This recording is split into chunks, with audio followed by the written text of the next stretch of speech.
Good evening. My name is Rachel Shrewsbury, Chairperson of the Shrewsbury School Committee. Welcome to our meeting for Wednesday, June 10th. Tonight's meeting is being broadcast live on Selco channels 29 and 329 and streamed live on Shrewsbury Media Connections website. Thank you to Liz Popolowski and Shrewsbury Media Connection for their assistance with our broadcast this evening. Tonight's meeting will be rebroadcast on SMC's website and their YouTube channel between now and our next scheduled meeting. The first item on our agenda is public participation. Tonight, we have not received any request to speak at public participation. Public participation is available to all residents who would like to address the committee regarding concerns on policy, budget, and performance of the superintendent. In the future, if anyone would like to speak at public participation, they can contact the chair in advance of the next meeting. The next item on the agenda is chairperson and members' reports. Colleagues, anything to share this week? No? All right, I'll share one thing. Tonight we have a packed room of state champions who are going to honor and highlight, but hopefully I'm not jinxing anything by saying this, but the Shrewsbury High School girls varsity softball team is currently at UMass Dartmouth, playing in the Final Four against Taunton. This is the first time the girls softball team has made it this far in their tournament, so we're wishing them luck, fingers crossed that they do well today. The next item on the agenda is superintendent's report. Dr. Sawyer. Thank you. I also want to congratulate the softball team on their great season so far, and good luck this evening. I also want to recognize we had excellent news from one of our Shrewsbury Robotics first LEGO League teams for our middle school LEGO Robotics program. There is a team, they name their own teams at this level. They're known as the Neon Nerdettes, and they had qualified from the state tournament to compete in a national level tournament that was at Georgia Tech in Atlanta. And when they competed there, they actually won the fourth place Robot Design Award at this national level tournament. So congratulations to that team. The four students, there's one sixth grader from Sherwood, Samanvi Lakala, and then there are three seventh graders from Oak, Anaya Patil, Meda Vela Makani, and Aurelia Chakrabarty. So we congratulate those students and their parents who also help coach them, and we are really proud of their work as a robotics team. And at this point, I will turn it over to my successor, Dr. Ostrander, who has some news to report about Coolidge School. Thank you, Dr. Sawyer. I'm excited to share with you this evening that a principal has been named for Calvin Coolidge as I transition into the superintendent role. I'm excited to share that Keith Goodyear will be stepping into this role following a very robust search process. I'd like to also say thank you to the committee and the focus groups. There was a lot of participation, but Mr. Goodyear excelled in the process. He's currently an assistant principal in Webster and has experience in administration, is an expert in the special education field, and connected right away with our students and staff. We're very excited. And Mr. Goodyear is also a Shrewsbury resident whose two daughters attended Calvin Coolidge and are now at Shrewsbury High School. So he has knowledge of our community, and we're excited for him to join the Coolidge staff. Great. Thank you. Thank you. All right. Is that all? That is superintendent's report. All right. Thank you. All right, so our first time scheduled appointment for tonight is state champion recognitions. A number of Shrewsbury High School students were recognized as state champions this year in speech and debate, DECA, CREW, and HOSA, which is the Health Occupations Students of America. We have a number of students here with us tonight to tell us all about their achievements. So I think for tonight we are going to start with our speech and debate team, who our advisor Gabe Hopkins is here with his students. So I'm going to hand it over to you. Thank you. So I'm here with multiple students who won 4 state championships. I have Pradnya Kaulagi to my left, who was champion in original oratory. Original oratory is a 10-minute speech written by the student, and it's really a problem and solution sort of speech. They may discuss a personal, a social, or a political issue, and the whole goal is to persuade the judges that they solved their issue, I guess. To my right, I have Pranav Krishnan, who was state champion in congressional debate. Congressional debate is a debate competition which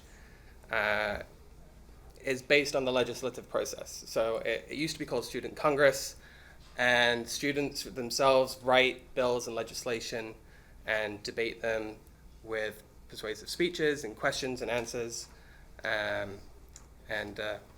was our first congressional debate state champion for several years. To the very left at the end here is Mia Mushnik. Mia was the champion of novice oral interpretation. So there are, as you can see, there are several categories in speech and debate.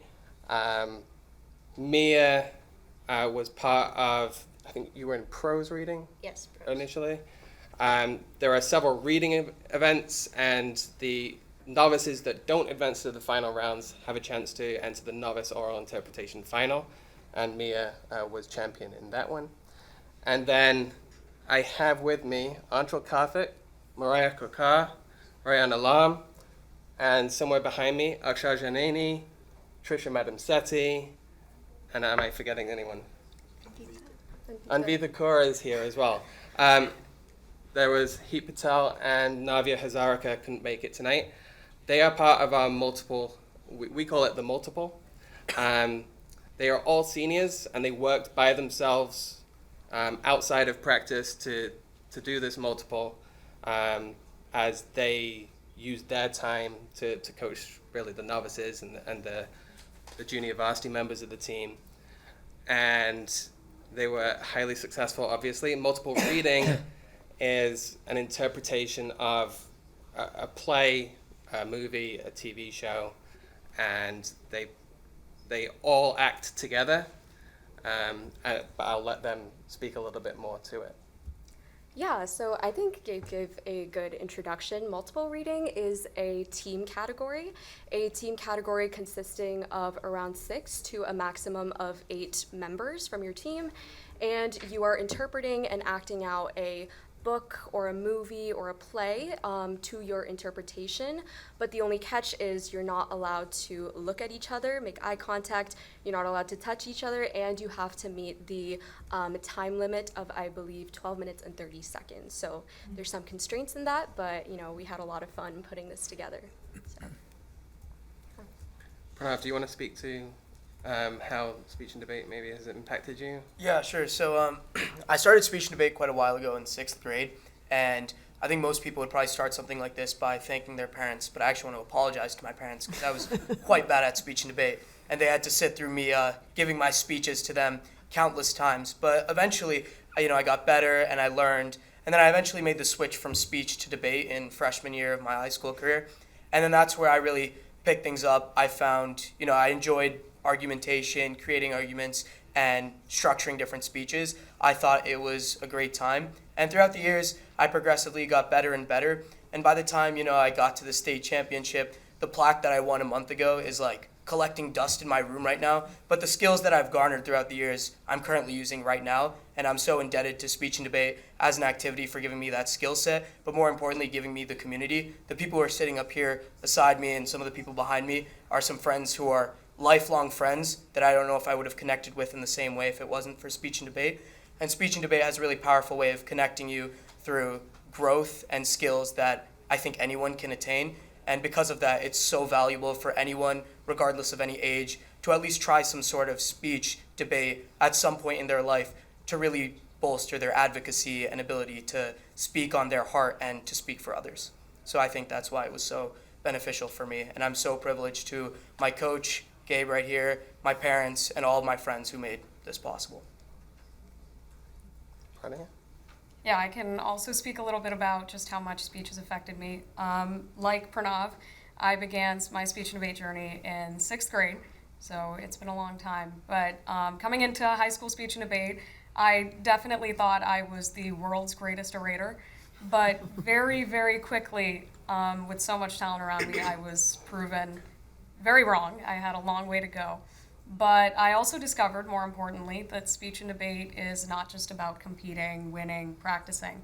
It's about growing as an individual, connecting with new people, and finding your way of communicating. I've participated in almost every kind of event in speech and debate. So from interpretation events, which are acting, I learned that I should be fearless in expressing myself with emotions. From extemporaneous speaking, I learned how to analyze and be engaging when I'm explaining a new topic that maybe I'm not familiar with. From original oratory, I learned that when you're performing something for 10 minutes, it's important to keep the audience awake. And I hope that I was able to do that at the state championship. But above all of the accomplishments that I've been able to achieve through speech and debate, I am incredibly grateful to my coach, Gabriel Hopkins, and also to the school committee for investing so much time and energy into speech and debate, which has become such a formative part of my high school experience. Mia, do you want to speak a little bit about? Sure, I can speak a little bit. Yeah. I'm in novice oral interpretation, which is essentially a category that focuses on the acting and the storytelling of speech, which to me has always been very interesting. Even before I joined the speech team, I feel like I always found like books and even like movies very exciting for me. I just really enjoy hearing about the story, and I feel like I wanted to start interpreting them and kind of explaining them in like a speech and debate setting more. Honestly, I feel like high school is a relatively awkward time, and when you have to stand up in front of an audience of sometimes 2 people, sometimes 20 people, and honestly, for some categories, kind of jump around, use silly voices, it definitely builds confidence. I feel like it doesn't just teach you to project to a room full of people. I feel like it teaches you how to be like a happier person in your day-to-day life. I'm not embarrassed when I get the directions wrong. I don't feel awkward when I accidentally bump into someone in the hallway. I feel like speech and debate is just another form of like confidence and expression. That's great. Yeah, absolutely. Go ahead, Ryan. So, hi, my name's Ryan, and unlike some of my peers, my speech and debate journey started a little later on. I would like to say it started my freshman year of high school, but I got cut from the speech and debate team my freshman year. So, it actually started my sophomore year of high school. And I remember my very first tournament, I had 3 preliminary rounds, and in each of those rounds, I got 6th, 6th, and 6th, which honestly doesn't even sound that bad until you realize there's only 6 people in each of those rounds. And I tell you that just because speech and debate isn't a team you join and you instantly become this great public speaker.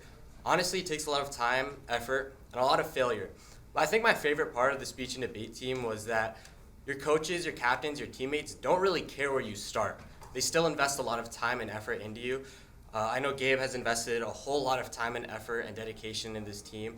My captain last year, Vasu, did so a lot. He would take time outside of practice, to call me and help me improve.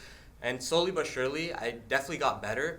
But I think the most rewarding part for speech and debate to me was, giving back to students who may have been struggling. I saw a lot of students who kind of reminded me of myself before I joined the speech and debate team, very shy, socially anxious people.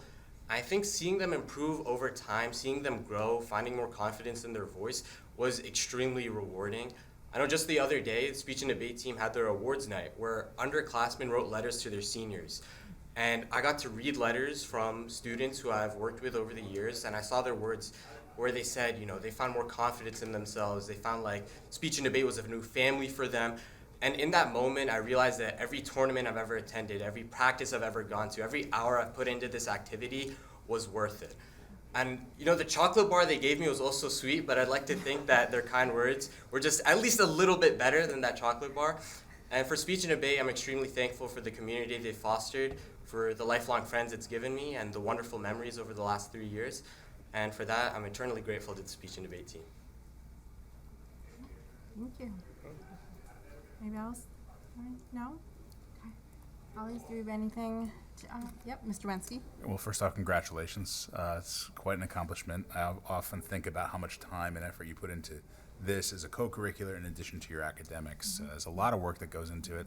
If you give us a little bit of color on like what that looks like in a given week, like how many hours do you practice, the days? Well, I can speak for at least when we were working on our multiple piece, which we used the movie Instant Family. I don't know if any of you guys have seen it, but it definitely is a big kind of circle of going through kind of preparing a piece to actually be able to present it. Not only if you're in a platform category, debate, or an interpretation category. At least for us, multiple was an interpretation category. So essentially we had to go through and brainstorm a bunch of ideas of pieces and movies, books that we were kind of fond of, and then when we kind of narrowed in on them, we got to get to the fun part, which is actually like watching a couple movies together. And then when we decided on one, you basically go through, at least our experience was going through the transcript of the entire movie. Obviously a movie is an hour 32 hours, and we have to cut it into a 12-minute piece. So we kind of went through, decided what parts we want to use, what kind of story that we want to give, and in, I would say, all the categories, essentially what you want to do is not only give a story, but give a resolution, kind of have a problem and show its solution and show that resolution. So we went through, basically took pieces of the entire movie, put it together in that 12-minute time, and then we assigned characters. We worked on blocking. Of course, for a lot of categories, it's difficult because there's so many rules you have to follow. We can't look at each other. We can't touch each other. So, but through that, I could definitely say that I got closer to my peers, and it's such an amazing experience. Also going to practice, you get so close to your coaches. You get so close to, at least when I was younger, the upperclassmen that are also coaching and that you're working with. And I think it's such an amazing experience. It definitely takes a while, but I'm so grateful for being able to work with such amazing people. That's awesome. Yeah, thank you so much, and thank you to Mr. Hopkins and all the volunteers that make this program a reality. It's constantly, I feel like we're seeing every year there's state champions. It's been a very successful program. And when we go to the high school, we walk the hallways and we have our meetings, I often see speech and debate teams like rehearsing in the hallways before going into some type of a debate. So very intense, a lot of preparation. I applaud you all. And you all coming back next year as well? Or Some of us are seniors. Oh, some of you are seniors. Yeah. We have 2 people right here. Rodney and Mira coming back next year. And for the seniors, are you going to pursue something like this in college, you think? Like to do speech and debate? I think honestly it's a great skill to have, doing like collegiate speech and debate, or even like clubs such as mock trial, things where you can do public speaking, and honestly finding comfort in doing uncomfortable things. I think that's just such a great skill to have in the future. So yeah, definitely pursuing that somewhere in college. Well, thank you all for being here. Thanks to your family as well for their support as well. Thank you. Yeah, I think I may be a little biased. I think you should all be lawyers. As a lawyer, you're all extremely well-spoken. And Pranav, I think you hit the nail right on the head. This is something that will carry you through the rest of your lives. And I think it actually is going to set you so far apart because so many young people or even older people don't know how to talk to each other anymore because of social media. So to be able to look at another person and speak confidently in your relationships, even if you don't do this as a part of your career one day, it's just going to help you immensely. So congratulations to all of you. I'd also like to extend my congratulations. I'm always so impressed when your group comes to speak in front of us. You're also well-spoken and so well put together, and you do an excellent job. And I also always love to comment on how much of a community that you form, the mentoring that you guys put together for the younger middle school students is so impressive, and you create this pipeline and channel for your continued success. And I know that takes a lot of time and effort and energy by all of you, and like summer camps and a lot of extending yourself. So just it doesn't go unnoticed. So congratulations. I also want to extend my congratulations. I find speech and debate, I would never have done that. I have my words written out here, and you were able to just like think of things off of your head, and it just flows out so nicely. Mine's not, and I have it written down.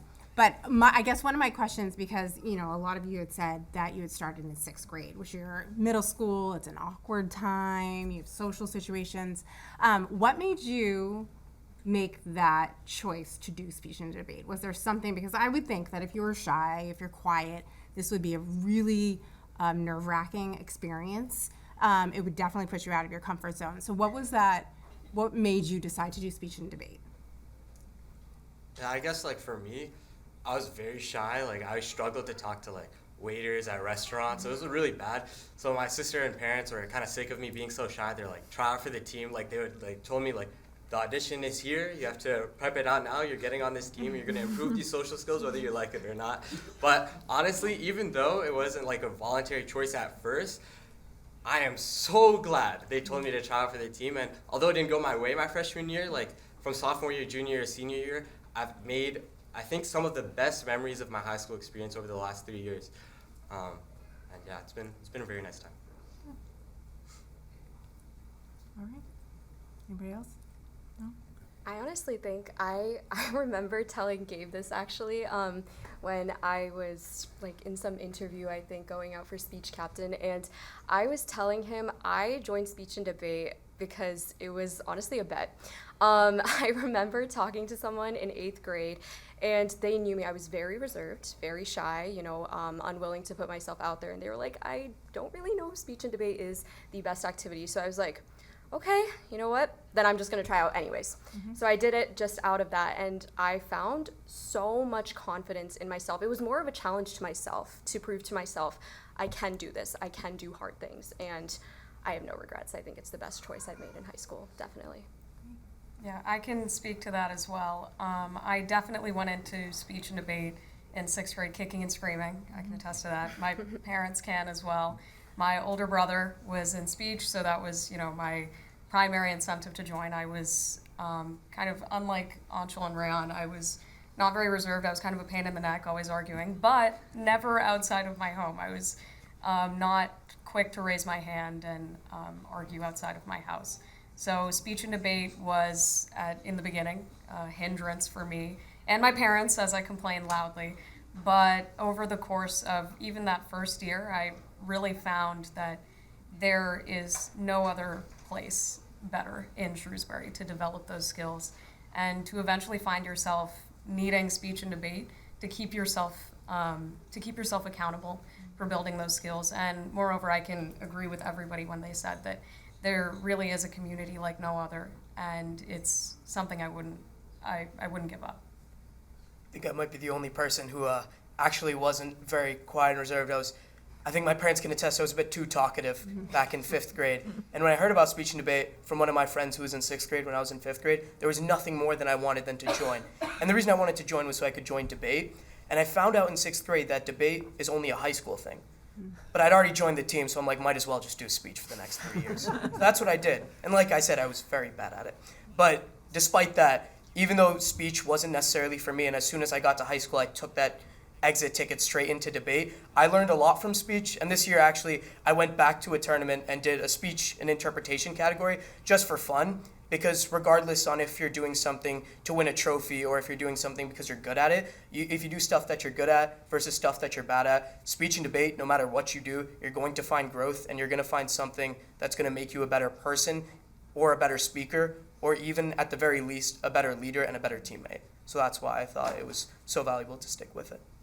Yeah, I also joined in the 6th grade, and I feel like I attest for a lot of people when I say that it was really my parents' choice for me to join.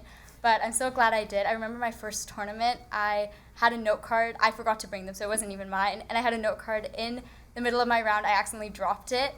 And after that, I was so embarrassed. And I just remember not even being so nervous for the rest of my rounds that day. I definitely did not perform well in my first tournament. But I would say, honestly, through that experience, it just motivated me more to want to try again and see how good I could get at the category. And by 8th grade, I really enjoyed speech and debate. I tried so many different categories. And then I felt pretty confident, and then my freshman year, I unfortunately did not make the team for high school, but I'm so glad that I tried again my sophomore year because I think that just showed me that no matter how confident you are, obviously there's always going to be roadblocks in the way, even when you're at such a high, but I'm so grateful that I tried again my sophomore year and that I was able to continue growing and work with the high school team and with all of my peers, so that was kind of my why.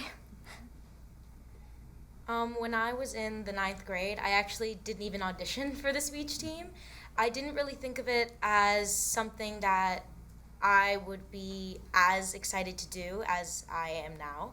But I was on the crew team, and I did enjoy that, but I realized that I enjoyed being on the team and competing more than I actually loved the sport. So in 10th grade, I realized I'm relatively extroverted, and I thought I would try out for the speech team just to have any excuse to continue to talk without my parents telling me to stop. And I actually really ended up enjoying it. I auditioned for the team not only to compete, not only to speak in front of people, but I feel like it helped me be a part of the team the same reason that I ended up joining a sports team in the 9th grade. I feel like it's just another outlet to have that form of like, even though, unless you're in the category multiple, even though it is relatively a solo kind of competition, it really does feel like you're on a team. Right. Well, I'm glad that all of you stuck with it and that you are as accomplished as you are. So, Dr. Sawyer? Congratulations to all of you. Outstanding work. We have a certificate for each of you and those who are here that earn these state championships. We'd love to have you come forward, shake the committee's hand, get your certificate. We'll have you line up and take a photo here, and appreciate you being here tonight. How about a round of applause for our state champions?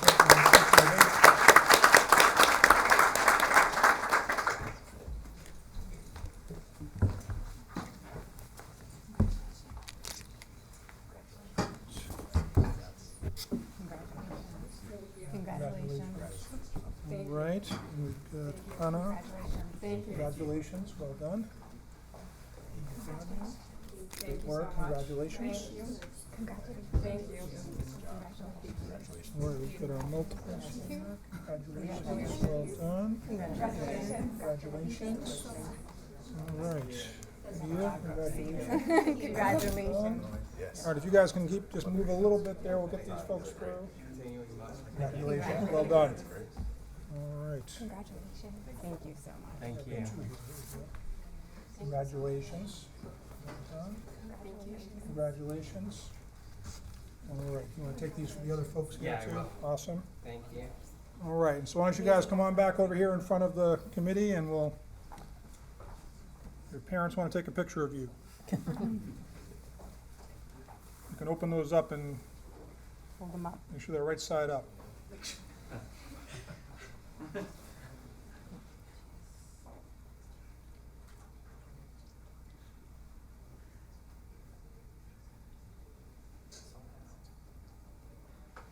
All right, I want one more round of applause for our teachers.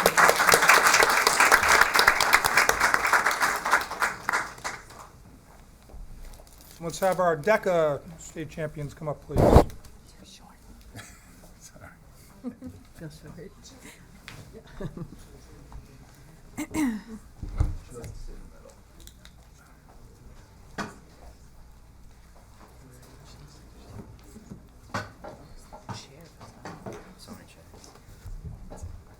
All right, so now we have DECA, which the two advisors, I think we just have Ms. Flynn with us tonight. But the two advisors are Angie Flynn and Jason Andriola, and they have brought with them some of our DECA first place state champions.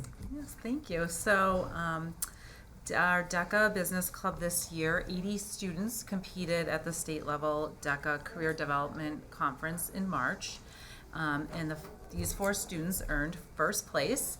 We have Grace Boucher and Haley Finlayson earned first place in Business Law and Ethics Team Decision Making. This was also a top role play score award. Navaya Ravi earned first place in Professional Selling event. And next to me, Sanjay Papu earned first place in Principles of Finance, and this was a top test score award.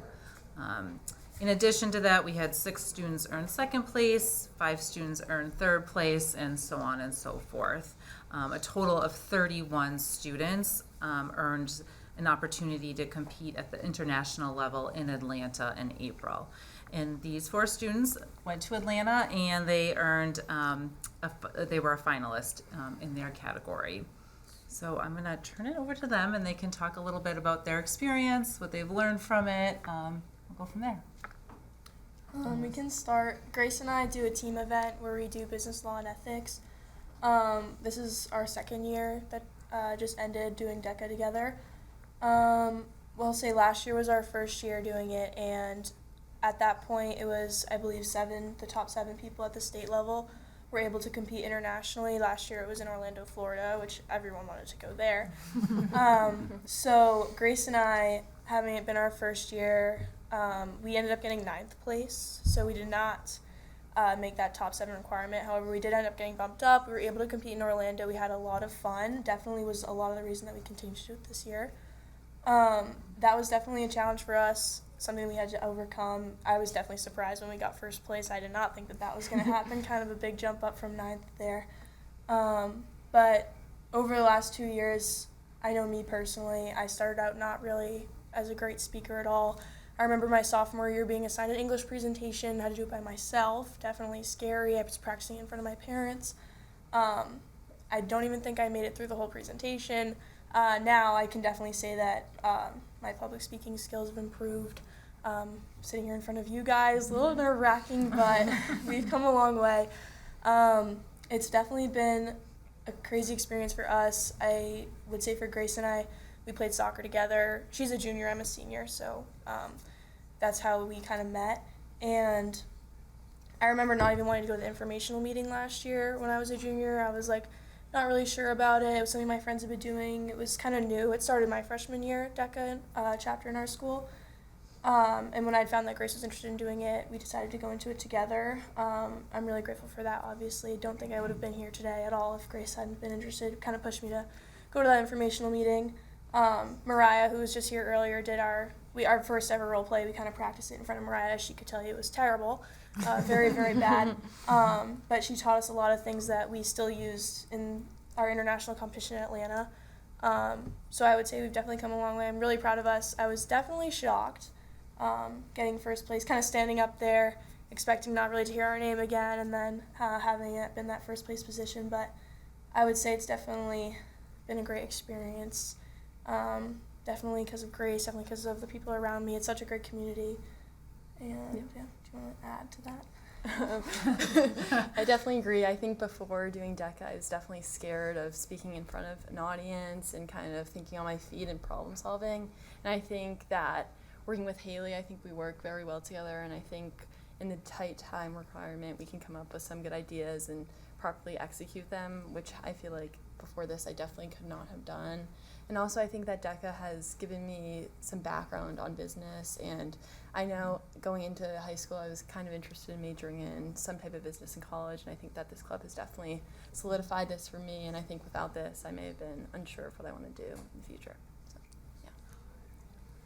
I'm Sanjay, I'm a sophomore, and although I'm not as good of an orator as some of the speech and debate kids here today, I'm really thankful that I'm representing SHS and DECA here. I'd say that DECA's helped me grow so much as a person, whether it's made me a better communicator, better orator, and overall just had a more, take more control of the room when you're talking. I also feel like DECA has also helped me with my financial knowledge and critical thinking, as well as coming up with situations and creative ideas on the fly to present to my judges. And I feel like DECA, most importantly, has given me a community where I've seen students that are as passionate about business and as driven as I am, and the experiences and the memories that I made at DECA this year. This was my first year at ICDC as well as States, are memories that I'm going to cherish forever.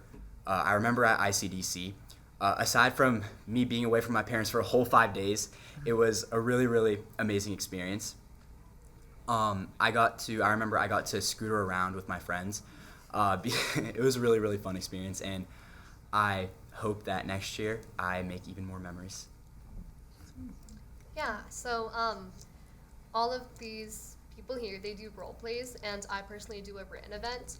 And the thing with written events is that you would need to know how to pace yourself. And I personally was very good with that compared to everything else, which I procrastinate. But with this, I was able to really hammer down, I feel like, the basics, and also what I really wanted to say in my presentation before districts, which is the first competition of the season.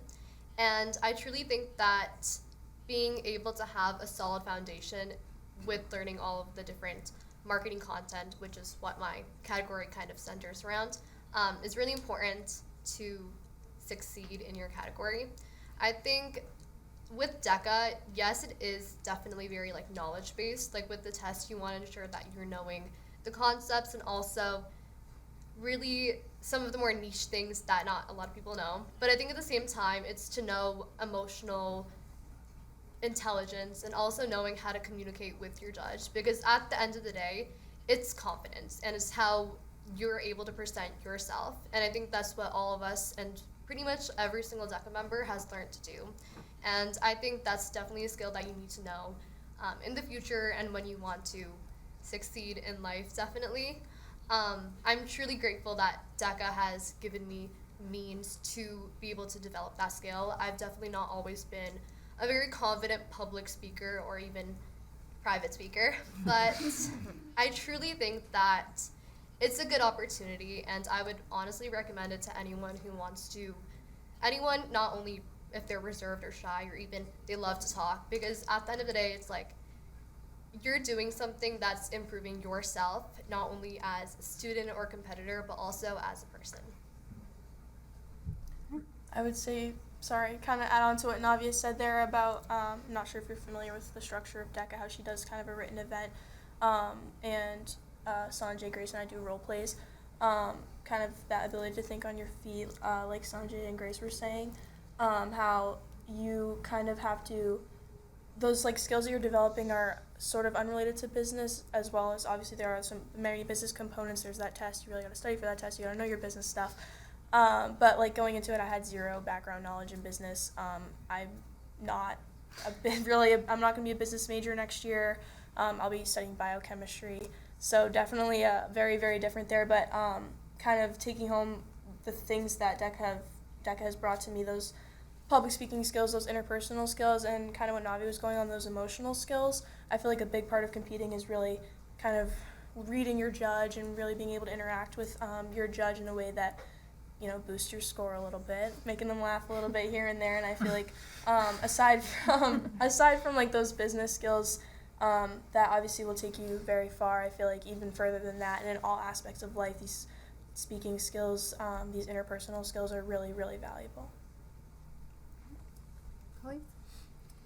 Well, congratulations on all that you've achieved. I love the stories that you shared about the confidence that this has given you, and would encourage you to continue doing that. I know, you know, going through grade school, and, you know, middle school and high school, I'd always stop when I think that I'd have to do some type of oral report or public speaking. Like, I don't know if I can do that. You know, sometimes it would be a deal breaker for me to join a club knowing that I have to do that. But I mean, you've all shared the confidence that it's given you, and it is a skill that will take you to that next level. The interpersonal skills. I think we talked about it with speech and debate. I mean, it's the same here, but I feel like it's helping you get past those fears, and you've reached this level of success, so you know you can do that. So I would encourage you to, you know, continue doing these types of activities that challenge your public speaking skills. It's really helpful as you progress in your career. So thank you. Ms. Bichet? So as some of you may know, one of the students being recognized tonight is my daughter, Grace. And as a parent, I'm extremely proud of her achievement, and this occasion has special meaning for our family. So, but as a school committee member, I'm extremely proud of how this club has expanded and grown in such a short amount of time. It's been remarkable to see. I think there was about 150 students went to the regionals, is that correct? 158. Yeah, and then 80 of those students made it to the states. So you have to be in the top, what, 4 or, in your category to even make it to the states. So it's so impressive. And then 31 of those 80 made it to the international competition. And that's all within the last 4 years that this club has been in existence. So it continues to build and grow, and the level of achievement is just so impressive. We're really, you know, as a school committee, we're so proud to see what you've all achieved, and grateful how you showcased your talent and leadership and potential for all our students. So I just would love to, you know, say congratulations. I'll echo the same sentiment of congratulations. And I think even if you're not going into business, I know, Haley, you said you're not planning to study business, but you probably will work for a business or own a business one day, and to be able to have a deeper understanding of just basic business functions will help you, regardless of whatever it is that you're doing. You are tremendous public speakers. I know that you write for your portion, which is impressive as well. I don't know if I could do that in a timed manner. I'm interested to know really quickly, only because I don't have familiarity with it. Haley and Grace, how does it work together when you're in a timed portion of your competition? Are you cueing each other, or do you have a set role? How does that work? Yeah, I think we've definitely tried, like kicking the leg under the table thing, but Grace and I really, that doesn't really work for us. We're more, we like to flow off each other's ideas. I know for me, sometimes when I'm speaking, I tend to keep speaking, and I speak for a while. It definitely happened during a few competitions where I was kind of taking that spotlight there, which obviously you don't want to do. That doesn't look very good from the judge's perspective. It really does want to be 50-50, and I think every time that I forget to mention something, Grace is right there with it, and when she's going, I'm always thinking of the next thing to say, like building off of our ideas, and I think that that's why we work so well together, and I think that that's also definitely aided in those interpersonal skills and really teamwork. Yeah. Did playing soccer together help? Yeah, I would say definitely. That's great. So the communication started, right? Yeah. She was kicking you then. She's Congratulations. Thank you. I think the thing, you had mentioned it, but for a program that's relatively still in its infancy, for the amount of students that have such interest, and the fact that we've gone from, you think about when you start a program that there's like time that you build the program, but from us to go from 0 to where we are right now is truly incredible. And it shows that, we have incredible students in the classrooms, but outside of the classrooms too. The passion that you all have for what you do is really incredible. We're so proud of you going to like national level competitions and doing this. I'm interested though, how did you decide what events to do? Do you get assigned what to do, or is there like a menu to choose from and say, I'm going to do like critical thinking, or how do you decide on that? That's a good question. I think there's definitely like two big components that you want to think about. It's either whether you want to do something on the spot, like a role play, or just something that you're prepared before. For me personally, I chose a role play my freshman year. Did not go well, and I think it's definitely something that each individual prefers. It's similar to speech and debate, where every category is either something that you act out, I believe, or it's something that you prepare in advance. And I think it's really similar to DECA, where it does depend on what your abilities are, but also how you think you're going to perform under stress in that situation. There's also like 4 clusters that each category breaks into. I think it's marketing, finance, hospitality, and tourism maybe. So I think that you can, I feel like, decide which one of those you want to go into and then fall into a category under those. That's what we did. Yeah, I would say for me and Grace personally, choosing a kind of a team category versus an individual one that Navi and Sanjay partake in. As I'd said before going into it, I definitely was not a speaker at all. I had very little confidence in my performing skills for that matter, and so I definitely was looking for a team event. I feel like I have a lot of respect for Sanjay and Navi and the other people that compete individually. I don't think I could do that personally. I kind of do need Grace to be able to bounce my ideas off of and work together, and I think that was a big part of me choosing what category I wanted to do. Business law and ethics seemed kind of scary going into it at first, but it's been a lot of fun kind of getting to know this whole new area of things like knowledge and business, how like business law kind of is incorporated into the whole business world and things like that. And it's been a lot of fun kind of to learn more about that too. Yeah, and to add on that, there's essentially events that you can have for first-year members. They're called principal events, and I'm a first-year member. I did Principles of Finance. And those events are typically role plays, but at higher level competitions like at ICDC, you only have 1 role play instead of 2. So if you're like someone who is trying to get acclimated into the club, and if you don't want to overwhelm yourself, I feel like choosing a principals category might be a good option for that as well. But honestly, it depends on what areas you want to focus on. Like if you're more of a finance person or a marketing person, or like Haley and Grace said, they work better as a team. It all depends on. It's to each their own. And I feel like in our DECA group of over 150 students, I feel like every single person has something unique to bring to the table, and every single person has something that they're good at and something that they can shine in and something that they can really embody in their category. Thank you. Dr. Sawyer? I want to congratulate you on your successes. It's been a terrific program. Thanks to Ms. Flynn and Mr. Angelo, who couldn't be here tonight, for leading it. And again, I'd like to recognize you. How about a round of applause for our DECA School President? If you all will come forward and shake the committee's hand and get your certificate.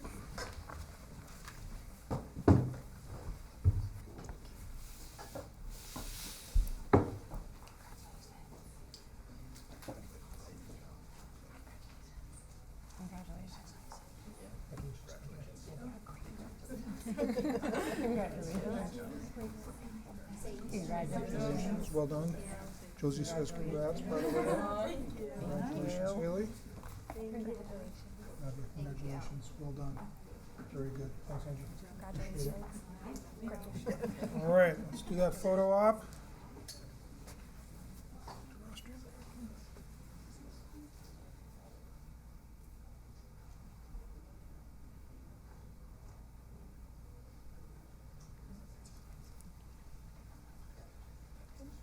All right, one more round of applause for our second champ.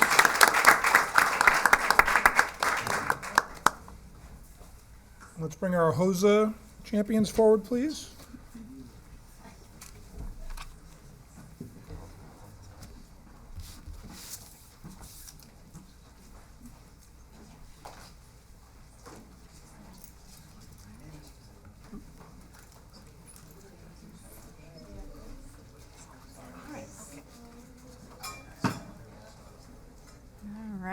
Next up, we have HOSA, which is our Health Occupation Students of America, and we have their advisor, Jessica Lindsay, here with us tonight as well. So welcome. Thank you very much. I'm Jessica Lindsay. I am an English teacher at Shrewsbury High School, and I am also the advisor of HOSA.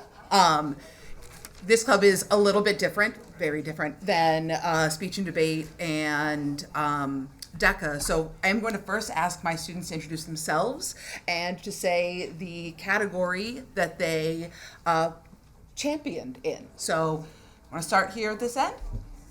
Hi, my name is Shram Shanoy. My category is epidemiology. Hi, my name is Advit Vijay Sankaran, and my category was research, persuasive writing, and speaking.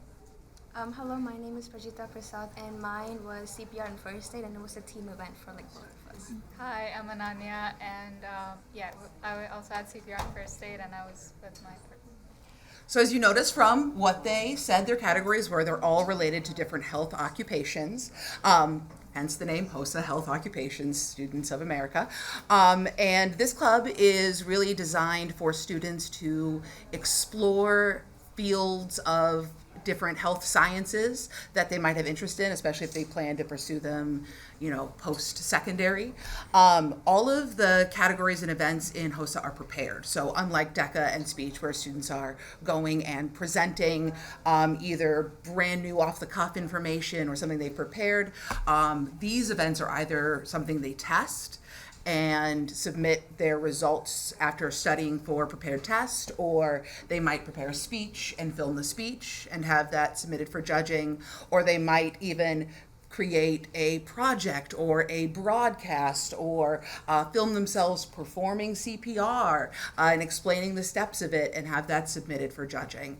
And these young people have submitted the best projects and done the best presentations in testing in our state. And so I'd like to turn it back to them so they can talk a little bit about their experience within HOSA. So we'll go in the same direction. All right. I feel like HOSA came with a huge workload of research, because as a freshman, I really didn't know much about the medical field, but after a while getting into the club, I started doing research after I got my category. And it was just weekly just studying about the topic till I understood it, asked my parents to quiz me. Then once I was ready, took the test, and then went good, and I qualified for internationals. So yeah, that went good. Yeah, HOSA has definitely been a meaningful experience because I've been able to explore my interest in healthcare while developing skills in research, persuasive speaking, and leadership sometimes. And through all the competitions, conferences, and even collaboration with peers, I've really built a lot of confidence and learned how to communicate ideas effectively. And throughout this year, HOSA has really challenged me both academically and personally. And I'm just so grateful to be part of a club that pushes people and students to pursue their passions and make a positive impact on others. And I'm really excited to represent this district and Shrewsbury at the International Leadership Conference this summer. So I'm a junior and unlike them, this is my first year, and I decided I want to go into healthcare like the end of my sophomore year.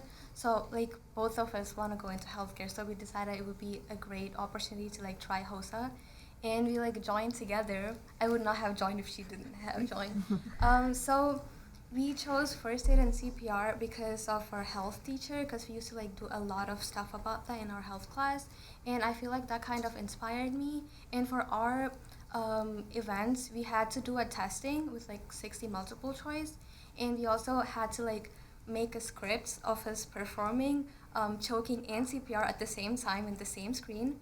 So she's doing her own script and I'm doing my own script, and I would say it was really fun because that video took us more than 30 tries.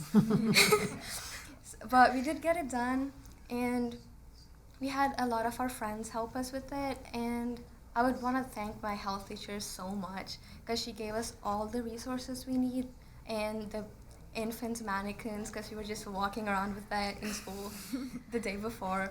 And also we had to like be creative and DIY a lot of those like tools and equipments because we were not able to buy them. So I feel like that was also really fun to like do it together.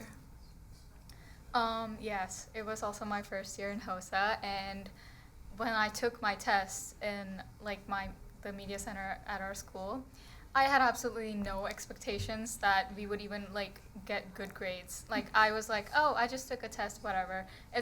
All that matters is I'm in HOSA, right? And I got in Schoology update saying, oh, I got first place. I was so shocked. But again, like just the whole process of working together, studying helped me learn like teamwork, patience, and just creativity, because the amount of skill it took to make a airbag like mask for an infant out of plastic bottle taught me a lot. I actually tried out for the debate team, or sorry, not the debate team, DECA, starting off this year because I saw like a lot of my friends doing all this like stuff that like where they put themselves out there. And as I was sitting in that like interview room and they're waiting to interview me to see if I'm a good fit for DECA, I just had the thought that this is not the place for me. I can't really speak like on the spot. Like right now I'm shaking, and on the way to here I was trying to memorize my speech, but I forgot everything. But and then I realized by taking human anatomy and physiology this year, Dr. DeBeg taught me a lot, and that just made me realize that I love science and I just love the healthcare system, and HOSA was just a spot for me. So I just asked my best friend, I was like, do you just want to do it? Let's just do it. And then we did it, and here we are.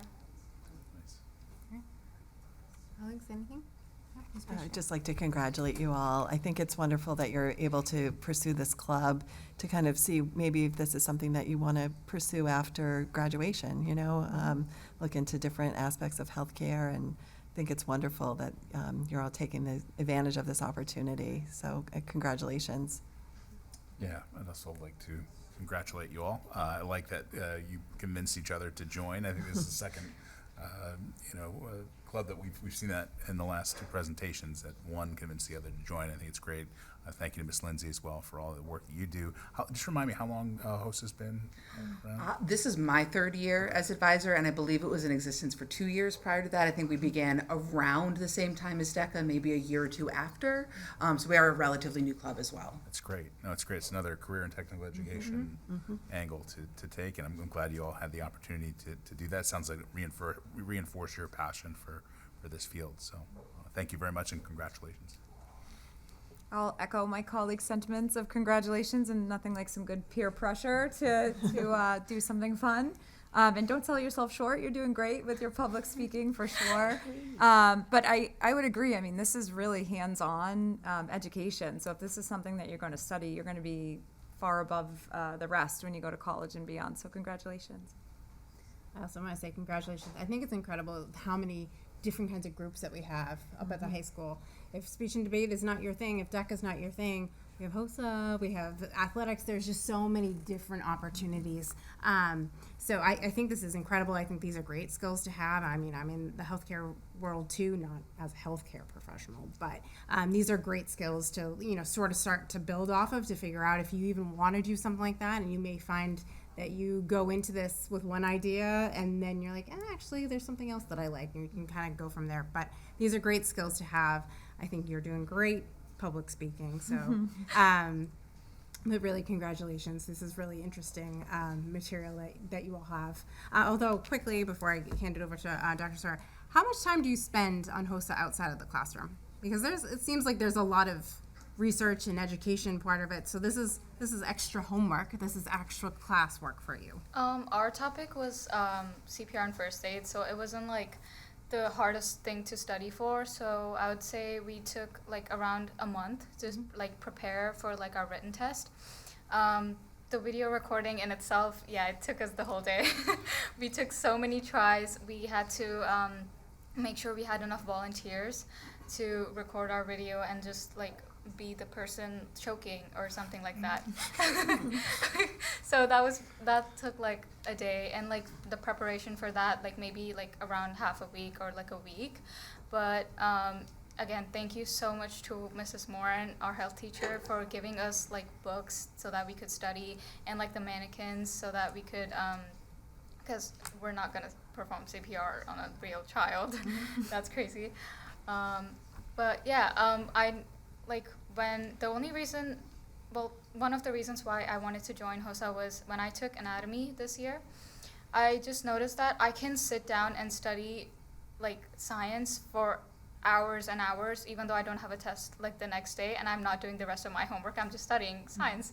So I was like, okay, this is perfect. Like I couldn't get into DECA, unfortunately, but here's HOSA. I get to study and perform well, instead of just speaking on the spot, which again I'm really scared, but thank you so much for saying that I'm good.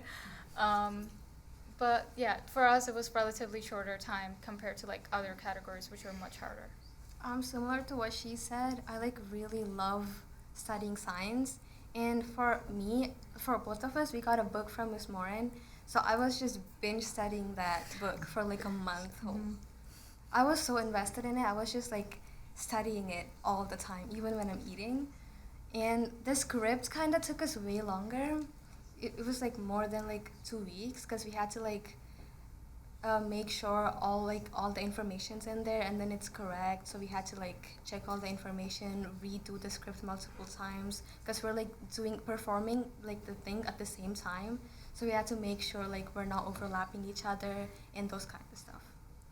Yeah, similar to her, I also read a book. So every year for my event, which is research, persuasive writing, and speaking, there's a different topic. And this year's topic was how or if smartphones are responsible for the current youth mental health crisis. So each competitor needs to pick like an affirmative or negative side, and then support that with an essay of sorts, and then a video, with persuasive video accompanying that essay. So yeah, I did read The Anxious Generation by Jonathan Haidt. And during the peak times when the submission was coming up around January to March, I would probably spend like a few hours per week reading the book and then trying to craft some arguments to support my thesis, and then like my analytical arguments, evidence from the book. And yeah, overall it just turned out great. And then after that, of course, I wasn't done. I needed to make the accompanying speech, which I think was the hardest part. Usually, I read most of my essay out loud, but also included parts that sounded better verbally spoken, especially when emphasizing certain points or certain statistics to compel the listener into supporting my argument, which was overall like a really fun and engaging process, which I really enjoyed. And I'm so grateful to HOSA and Miss Lindsay for organizing such a great club and keeping it going all these years? For me, like I said before, it was mostly like researching about the topic and taking the test. I would say it took me around a month of like nonstop like studying about the topic, like probably like 30 minutes to an hour each day. Just my main focus was to like understand it, and then later quiz myself so I like understand it. Yeah, again, thanks to Miss Lindsay, our advisor, for running the club. Yeah. Thank you. Well, congratulations to all of you. Outstanding work, a variety of things that you're doing for this, but your efforts and your skill really brought you forward to become state champions. So how about a round of applause for our state champions? Students who come up and shake hands and get a certificate.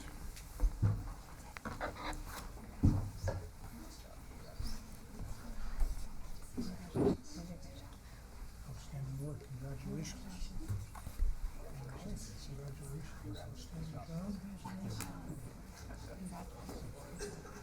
Well done, congratulations. Thank you. Thank you so much. Well done. Thank you. Congratulations. All right, let's do a photo here.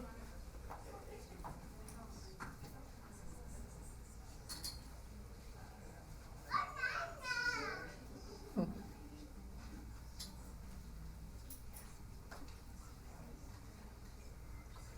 how about another round of applause for our host champion? All right, we can bring our crew team in, please. Been very patient.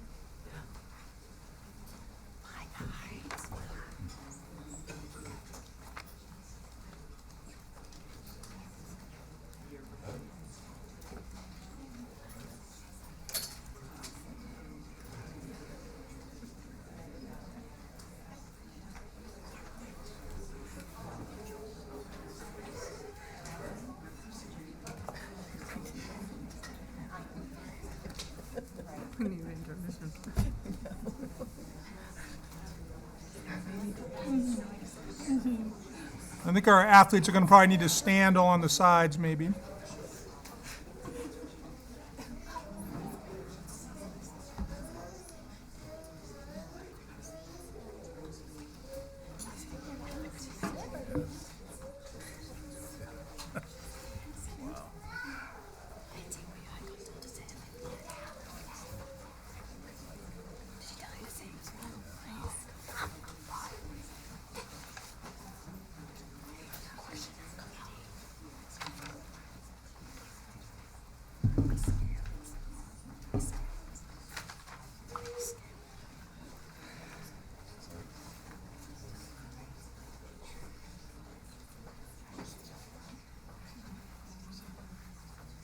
I think we have most, if not all, of our crew team in here now.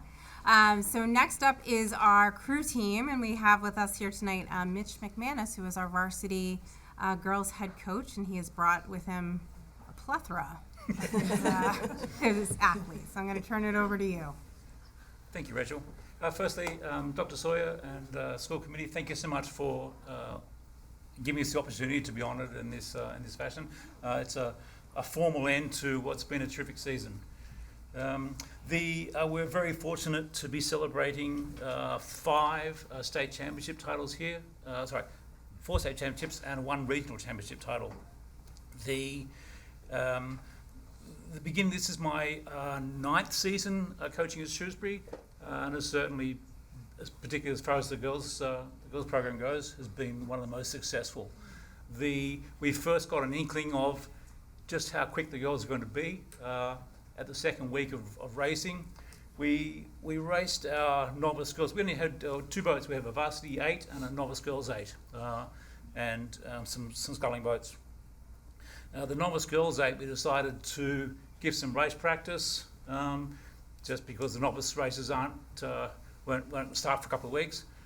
So we entered them in the NERA varsity races. We raced them up as the varsity's 2 boat against the other school programs' varsity boats, who are all populated by seniors and juniors and experienced rowers.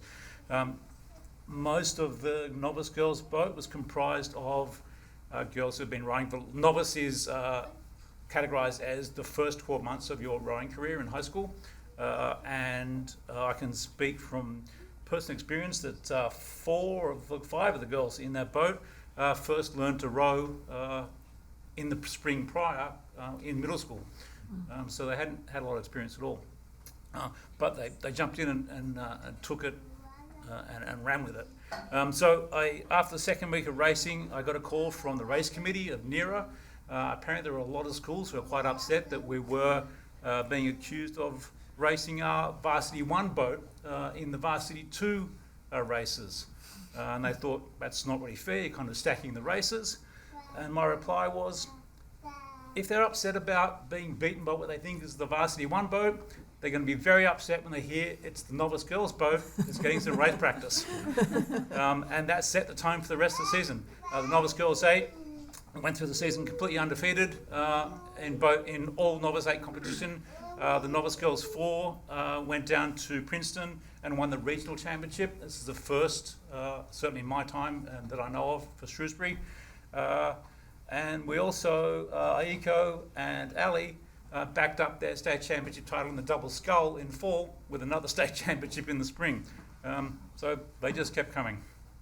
So as a coach, as coaches, so I introduced my esteemed colleague on the end there, Coach Megan. Megan is the head novice girls coach.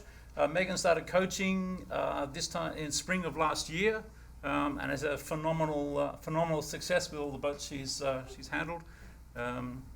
And also in the room, Coach Bueno, up the back, waving up there. Coach Bueno is our strength and conditioning coach. A lot of programs don't put a lot of effort into getting girls strong. Strong girls are fast girls, as we consistently see. But look, I think as coaches, we provide a framework and some guidance. But the drive and the relentless element of it comes from the athletes themselves. So I will hand over to the athletes and they can tell you about their experiences.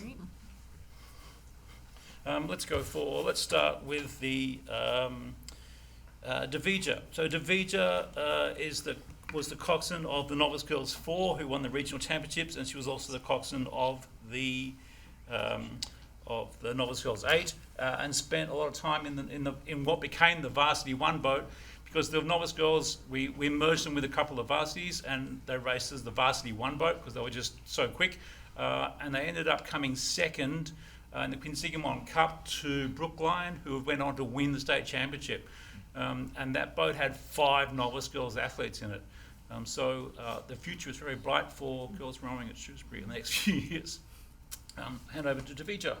Hi everyone. For those of you who don't know me, my name is Davija, and I was a coxswain of the Novice 4 boat, and that won the gold at the Northeast Regional Championships in Princeton, New Jersey. I'd first like to thank Dr. Joe Sawyer for giving me the wonderful opportunity to share my experiences with you all today. And I would also like to thank Coach Mitch, Coach Megan, Coach Caitlin, and Coach Bueno for working hard to race our boat at the championships. Lastly, I would like to thank my rowers Aiko Tanaka, Jocelyn Boulay, Cloris Chan, and Chloe LePlume for working hard to secure the gold at New Jersey. My first time in a boat was during 8th grade when the quad squad was first introduced to the middle school, and at that time I didn't know much about coxswain, but what began as a new opportunity quickly became one of the most rewarding experiences of my life.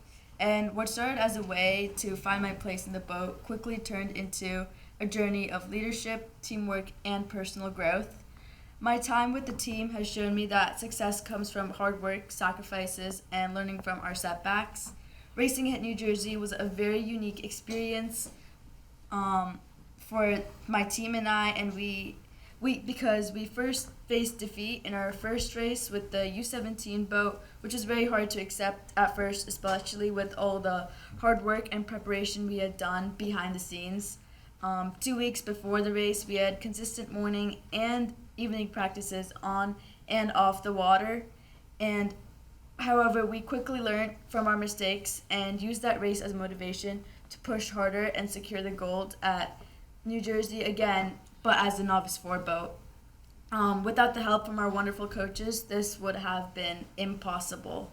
So I would like to acknowledge the sacrifices Coach Mitch and Coach Megan had taken to conduct the practices, who gave them its all every single day and brought us this far into our rowing careers.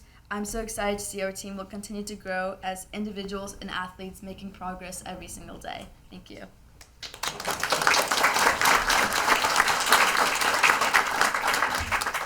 Next, I'd like to introduce Delia, who has just graduated as a senior and was one of our captains this year. I've had the great pleasure of coaching Delia for all of my time at Shrewsbury, and first met Delia as a novice athlete way back in spring of 2022. Delia. So, yes, I would just like to thank all my coaches, and especially Coach Mitch for being my coach all 4 years of my high school, and Dr. Sawyer for letting us have the tenacity. So Shrewsbury Crew has honestly been like one of the most important experiences in my entire life. It's pushed me harder than I thought I could be pushed. There was definitely times where I felt like I had nothing left, but my teammates made me push harder and find it anyways. And I think that's the biggest lesson that it's taught me. This year, I was part of the girls 4X Plus, and we raced the Tenacity, which is a very fitting name to describe exactly what we've endured as members of the crew team. Honestly, getting into it, we didn't really know what to expect. Were the other teams good? Did we even stand a chance? But we came together, figured it out, and ended up getting first. That race meant a lot to me, and it showed me what can happen when a group comes together and completely trusts each other with one another. I'm really glad to be a part of this team, and it's given me a lot. So thank you, Shrewsbury Crew Team.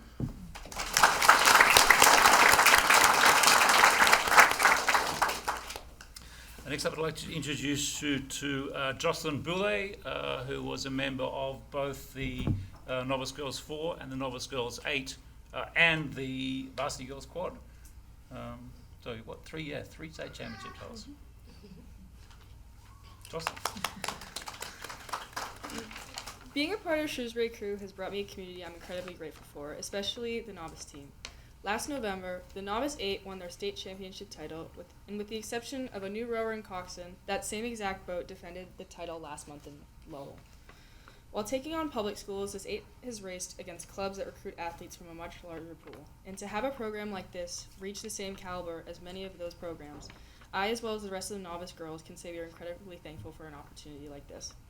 Even those opportunities that extend into middle school with the newly introduced Quad Squad. Quad Squad is a program that teaches 8th graders at Oak Middle School the basics of rowing, so when they are introduced to the high school team, they know how to row and they're ready to hit the water. And because of this program, not a single athlete in the Novice 8 hadn't touched a boat before tryouts in the fall. Because we all knew how to row, this gave us such an advantage over many other schools, which contributed to our success. And on behalf of the Novice 8, I would like to thank Dr. Sawyer for his continuous support of the program, as well as coaches Mitch McManus, Nikki Rajesh, Caitlin Urbanic, Raf Bueno, and of course, Coach Megan Donaghy. Thank you.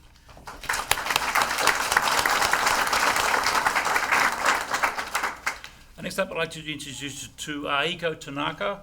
Aiko is also a triple state championship title holder for the spring and had the honour of stroking each of the boats that won the titles here, including in regional championships and 2 state title championships. Aiko. I'd like to thank all of my coaches for helping me get to the spot that I'm at right now, and I don't think that I could have done it without them, because over my 2 seasons of competing with Shrewsbury High School's crew team, I've had the experience of enjoying competition in the double, 4, and the 8-man boats, and crew has taught me a lot about dedication, responsibility, camaraderie, and time management, which honestly, going into the sport, I didn't really think would be one of the lessons that I'd learned, but I'm very glad that I did learn it. And in order to reach the point that we got to during our seasons, there's a lot of work that we do, and one of which is finding synchronization in the boat, which is an incredible feeling because it's like you're flying across the water when you find it. And it's especially exciting when you work really hard to get to that point. Crew also requires each person in the boat to be on the same level of each other, both physically and mentally. And for example, in the double, you need to trust your partner a lot so that you can not only go fast but also stabilize the boat and so you don't tip over. And while you're doing so, you also build a lot of strong bonds together. The same goes in the 8 and 4 boats. If you're not in sync together, then the boat won't move how you want it to, and sometimes it can even end up making you go backwards. And I found that was a lesson that can be applied outside of crew as well, because success depends on working together and trusting one another and giving your best effort even when it gets hard or it seems like you're losing. And when you finally cross the finish line in the fall season, you have no idea what you've placed. So during the race, all you can do is push like your life depends on it and dig deep, not only for the gold that you would get at the finish line, but also to support your teammates who are going through the exact same thing as you. During the spring season, you have head-to-head races and know exactly where you are in the race, ideally ahead and looking at the boats behind you. But even if you end up behind other boats, you can always find motivation to push ahead of them, especially with our coxswain who's always screaming at us to go faster.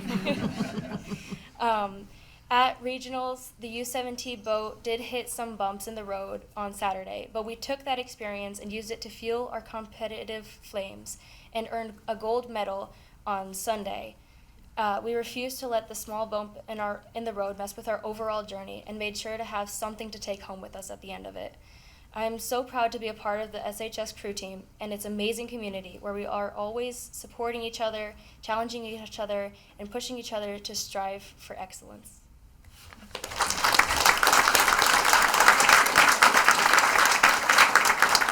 Okay, the last athlete I introduce is Eden. So Eden is one of this year's Quad Squad. Quad Squad is the middle school program we introduced last spring. This is our second year, and it's our second year having achieved state titles in both the years. This year, as popularity grows, we had 50 athletes trying out for seats in the boats. If we had more boats, we could have more athletes be part of Quad Squad. But we have the boats we have and the seats we have. So 50 athletes are boiled down to 2 boats of 4 rowers each, plus a reserve, plus some coxswains. And Eden was one of those athletes. Eden was part of the history-making mixed middle school squad who won the first state championship for Shrewsbury crew ever. Eden, take it away. This year was my first year being a part of Shrewsbury crew, and it ended up being one of the most rewarding experiences I've had. When I first joined, I was excited to learn a new sport and compete, but crew became so much more than that.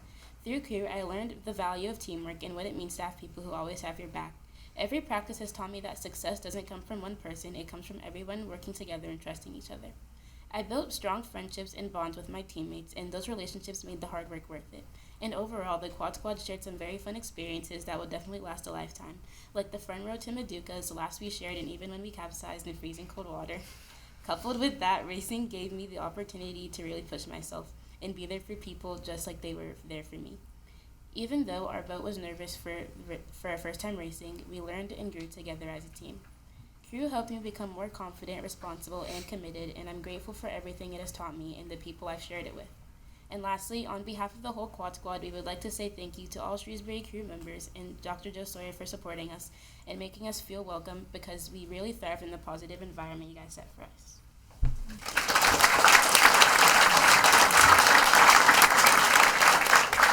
And last but certainly not least, I'll introduce you to Coach Megan, the coach of the undefeated novice girls for spring 2026. So I just want to take this time and really just thank all of these girls here for making my job so fun. So in addition to coaching the Shrewsbury High School team, I also work at Oak Middle School. So the principal, Hallie Burak, has been amazing in allowing this collaboration between what Coach Mitch has brought up multiple times, the Quad Squad.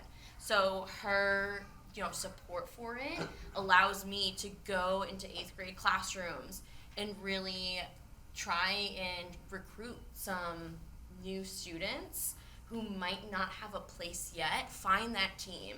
And that's just awesome for me too, to be able to see someone's growth throughout the years. There's a lot of my former students on the team, which is great. And it's just a really awesome experience. And as I tell the girls, it's a real privilege to be part of a school district that has a rowing team. Because a lot of public schools, they don't have this opportunity, and just seeing how they take the initiative and how they really respect the equipment and their strive to want to do more is just very impressive and inspiring. So it's been a real privilege working not only in the district but with this team as well.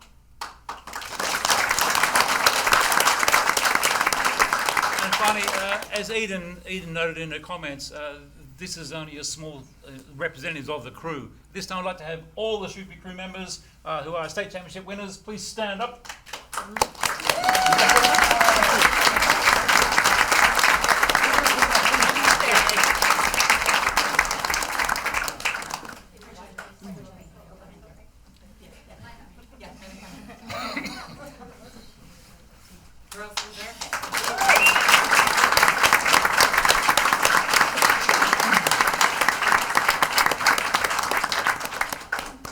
Throw it open now to committee. Do you have any questions or Colleague? I just would like to congratulate all of you. What a tremendous accomplishment. And it was very nice to hear about the Quad Squad. I didn't know about the program. I think that's wonderful that you're getting middle school students involved in this program in 8th grade, so they're hitting the ground running when they're in high school. It's wonderful. Congratulations and continued success. Thank you. Well, congratulations to you all. Very impressive. I know it takes a lot of time, commitment, and dedication to get to this level, especially with the crew team. I know over the years I've had friends who've had students go through this, and just always really, it seems like success every year with this crew team. So congratulations. Also, thanks to your coaches. I know it doesn't happen alone, so certainly the coaches and your families as well. All the time and dedication that you provide to these students to reach this level. Really appreciate it. Thank you.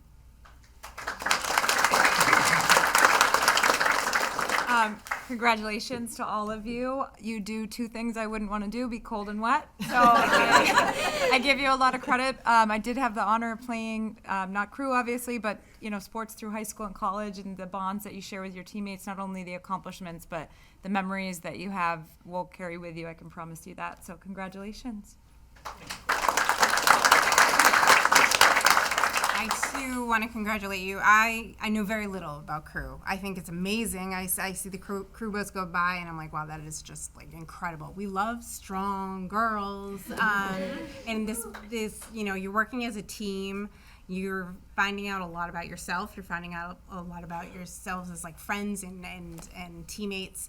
But I really think that this is incredible, and I think this is a great opportunity. Hopefully, wherever you go after Shrewsbury, you also have an opportunity to keep doing crew. But thank you for putting in all the time and effort. I'm sure you have very early morning practices and probably late ones. I too would not want to be wet, so I will stay on the sidelines watching you. But thank you to our coaches for the amount of time that you put into this. I know that it is a lot, but it is very appreciated. So congratulations. Thank you. Dr. Swear. Thank you. We are incredibly proud of our program. I do want to pass along from Jay Costa, our Director of Athletics. He's with the Final Four softball team tonight down at UMass Dartmouth, so he had to send his regrets, but wanted me to talk about how proud he is of the program, as are all of us who are associated with Shrewsbury Public Schools. And it really was an extraordinary season. You heard from these student athletes why this has been such an important experience for them. And as was stated, these characteristics are things you'll carry with you for the rest of your lives. And I'm particularly proud because my own daughter was a rower at Shrewsbury High School and took advantage of the program here. It is very special that we have this in Shrewsbury, and a long-standing, decades-long tradition that clearly this team with these coaches, with all the support of their families who are key in making sure that they have successful regattas and make sure that they're well rested and well fed. And they've just been extraordinary competitors this year. So congratulations. We are not going to try to give out individual certificates because it would be just too confusing and take too long. So I will give these to Coach Mitch, and he'll make sure you all get the certificate that you deserve. But we would like you to come forward, shake the hands of the committee. We'll do a quick photo right here in front. And we appreciate your patience this evening as we've celebrated so many people and we've run long. So thank you. It was really wonderful to hear from you. And how about a round of applause for all of our state champion rowers?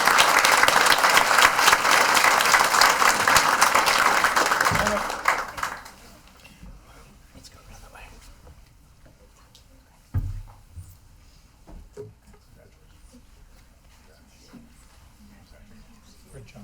Well done. Great work. Good job. Congratulations. Congratulations. Congratulations. Congratulations. Congratulations. Congratulations. Congratulations. Top three members. Congratulations.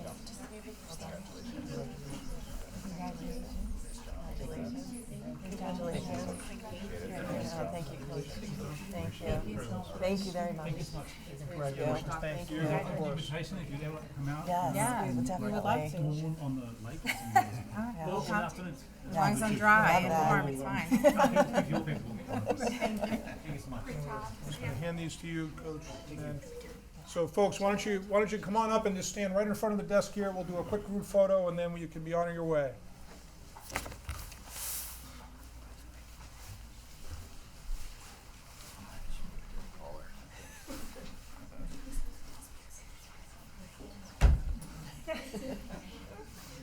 So one row forward. There we go. Oh my gosh. Yeah, get the trophy. I like that.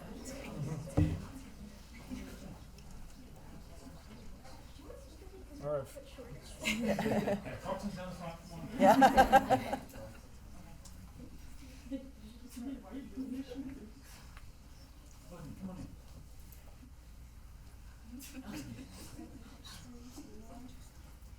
Okay, on three. Shrewsbury Crew. 1, 2, 3. Shrewsbury Crew! All right, one last round of applause for our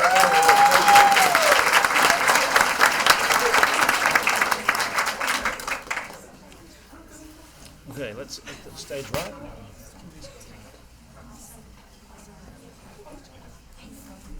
Thank you Thanks, so Coach. much. Thank you, Coach. Great job.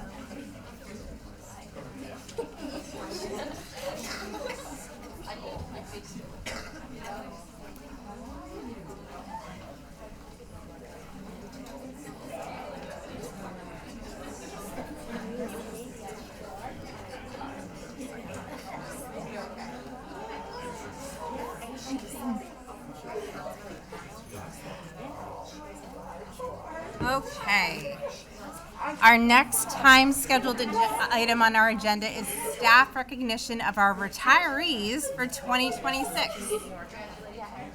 Colleagues, the retirees for this year, along with their positions,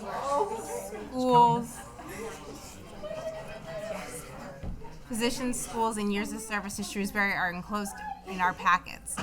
We're honored to have many of our outstanding, long-tenured staff here tonight to honor them and wish them a happy and healthy retirement. With that, I would like to, is Kelly? Is Kelly? No? Okay. All right. Can someone get Ms. Siddiqui? That would be wonderful. But let me begin by just indicating that up here she is, so we'll have her come in. But let me start by just saying congratulations to this wonderful group of educators and support staff who are retiring. Some retired earlier in the year, some are retiring at the close of this school year. And it's, you'll understand from Ms. Siddiqui that they've given an enormous amount of years of service to our school district. So I will turn it over to our Executive Director of Human Resources, Kelly Siddiqui, who will talk about each of our members. And some are going to come and speak at the podium. Some are here just to be recognized, and some were not able to make it tonight. But we're going to recognize each person, even if they couldn't be here this evening. So I'll turn it over to Ms. Siddiqui. Thank you, Dr. Sawyer. I'm delighted to report on 33 educators who will be retiring from Shrewsbury Public Schools this year. Collectively, these educators have served the students and families of Shrewsbury for a total of 720 years. And that equates to an average of 22 and a half years right here in Shrewsbury. Many of our retirees have made time to be with us this evening, and as Dr. Sawyer pointed out, some of them are not able to, and some of the folks that will be here will also be sharing a few words about their experience here. I also just want to make a note that Dr. Lazat and Dr. Sawyer, as we know, also will be retiring, and they'll be recognized at another meeting coming up. So I'd like to start with our administrative assistants. First, we have Liz Patoskas. She has served as the administrative assistant in Shrewsbury High School for 15 years. And she's retiring as the guidance registrar. So let's hear it for Liz.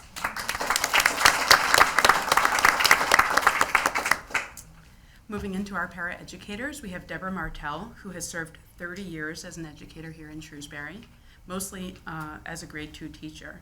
She's retiring actually as a literacy tutor from Floral Street School, a role that she took on after she ended her teaching career.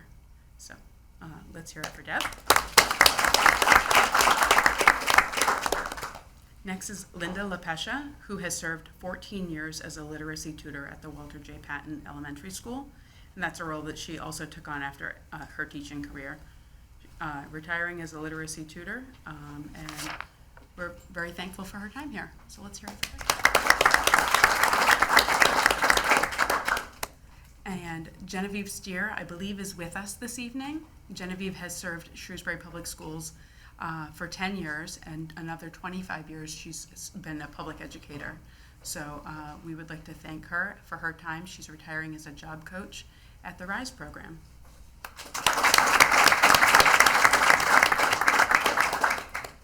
Amy Russell also is here with us this evening. She has served 24 years as a paraeducator here in Shrewsbury, and she's retiring as an ABA technician from Sherwood Middle School.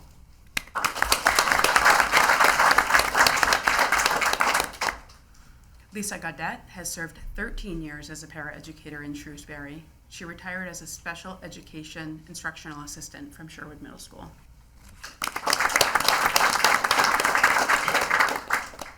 Deborah Jacobs has served 22 years as a paraeducator in Shrewsbury, and she's retiring as an ABA technician from Spring Street School. David Lowy has served 27 years as a paraeducator in Shrewsbury, and he's retiring as an instructional assistant at Floral Street School.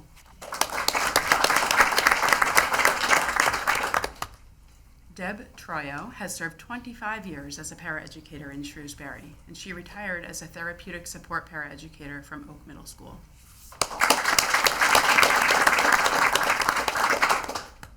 Susan McKay has served Shrewsbury Public Schools for 3 years, and she's retiring as a job coach from the RISE program.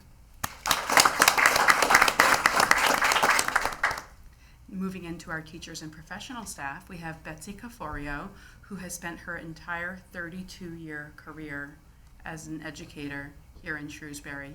She's retiring as a grade 2 teacher at Floral Street School. Catherine Manning has served public education for 40 years, 35 of which were spent here in Shrewsbury. She's retiring as a grade 3 teacher, also at Floral Street School. Next, I would like to invite Mary Ellen Beaton to the podium to say a few words. Mary Ellen has served public education for 25 years, 20 of which were spent here in Shrewsbury. She's retiring as an English language education teacher at Oak Middle School. Good evening. Thank you. Good evening. Thank you to Dr. Sawyer and the school committee. I'd like to start by saying thank you on behalf of my family. All 3 of my children attended and graduated from Shrewsbury Public Schools. From our first visit with Mrs. Appleton and Mrs. Josie at Spring Street School, we knew this was a special place. We are so grateful for the amazing work of teachers such as Mrs. Monica and the Little Colonials, Mrs. Lewis, Mrs. Porter, Mrs. Grandmont, Mrs. Gannis, Mrs. Travers, and so many others. My 3 children were very different learners, and so many educators brought out the best in them. We're also grateful for the wide range of activities that helped our kids grow. from speech and debate, concert band and pep band, the world language programs, and sports, such as track and field and the crew team. We are very grateful for these programs that meant so much to our family. Over the years, I have been inspired by incredible colleagues. From Patty Lambert, she was the first one to tell me to hurry up and get my licensure. Heather Wojcik, who was an incredible mentor in my early years. To Kathy Lang-Madden, who devoted so much time and energy to supporting English learners, their families, and our department. As an educator, I found a home at Oak Middle School. I am especially grateful for my 8 Blue colleagues who demonstrate every day what it means to be student-focused educators. Over the years, as the number of English learners in our district has grown, so has our department. I have worked closely with educators who give so much of themselves to our multilingual students and their families, including our director, Christina Manos, and our ELE coordinator, Sarah Wielander. I know I'm leaving the Oak English learners in good hands with my colleague, Gabriel Hopkins, who works in innovative ways to meet all students where they are.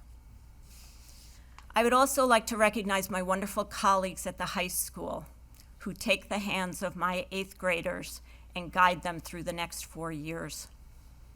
I especially appreciate how these amazing high school teachers have always created opportunities for me to keep in touch with our students so the bonds of our relationships can continue. I thank them for that. 8th grade is a turning point for many students. They are deciding what kind of students they want to be, what kind of people they want to be, and it has been an honor for me to walk beside them during this time. As our department and our district moves forward, I hope we can keep asking the important questions. How are we supporting our multilingual students and their families? Are we giving families everything they need to advocate for their children? Are we providing equitable opportunities for all? It has been a great privilege for me to work in the Shrewsbury Public Schools and serve our students and families. Thank you.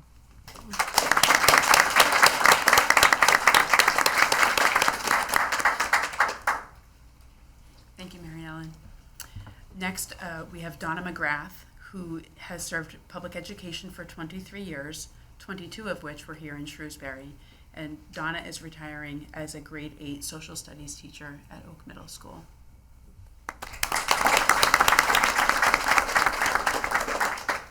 Next, I would like to invite Stacy Militello to the podium. While she makes her way over, I'll share that Stacy has served public education for 28 years, 21 of which were spent in Shrewsbury. She's retiring as a grade 8 science teacher at Oak Middle School. Hello. Thank you very much for allowing me to speak tonight. And it was actually a typo. It's been 22 years here at Oak. It was a typo, my fault. For most of my 22 years teaching 8th grade science, I have called the end of the back hall at Oak Middle School home, teaching with the 8 Blue. I have cherished my time in my quirky classroom, the only middle school classroom with a chemical shower and gas jets, working with the children of Shrewsbury. I have had the privilege of working alongside extraordinary, talented teachers who helped me grow and refine my craft. I have been fortunate to share my passion for science and my curiosity about the world with both students and colleagues. I hope that along the way, I helped students develop a deeper understanding of the science all around them and appreciation for how it helps us make sense of the world. In an era when scientific understanding is often challenged or even set aside, I believe that science education is more important than ever. By encouraging curiosity, critical thinking, and evidence-based reasoning, we help prepare the next generation to meet the challenges of the future and make informed decisions about themselves and society. Over the past 22 years, there have been good years, challenging years, and truly great years. Together they have formed a remarkable journey that has shaped me as both an educator and a person. As I retire, I leave with countless memories, lasting friendships, and experiences that I will always treasure. Thank you, Shrewsbury, for trusting me with your children. It has been an honor and a privilege.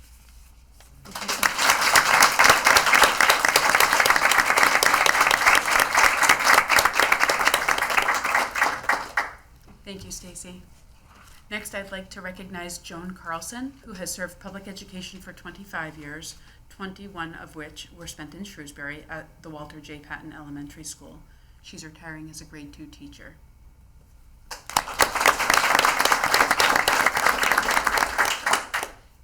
Chris Daniello has served public education for 32 years, 30 of which were spent in Shrewsbury, and he's retiring as a physical education teacher at the Walter J. Patton Elementary School. Next, I would like to invite Linda Berard to the podium.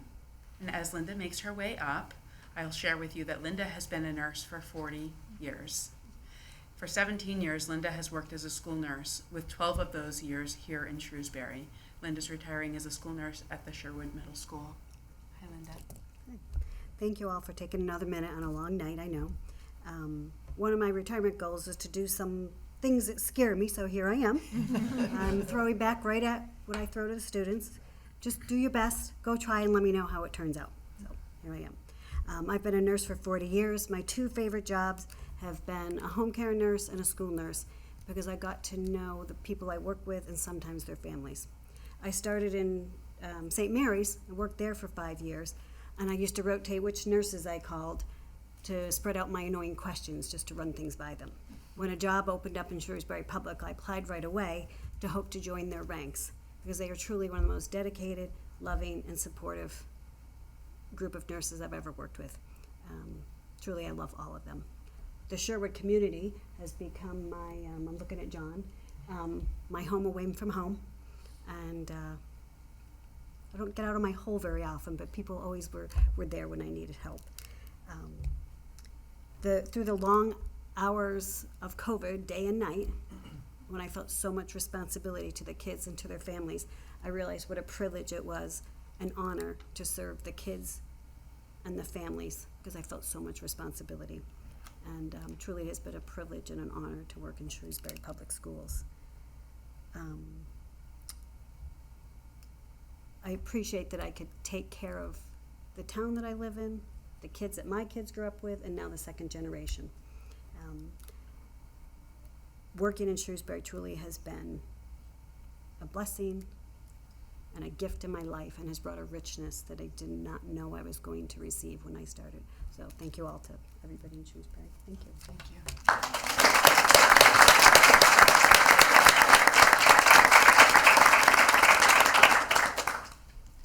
Next, I would like to recognize Gloria DiGiacomo, who has served public education for 22 years, and 16 of those years were spent here in Shrewsbury.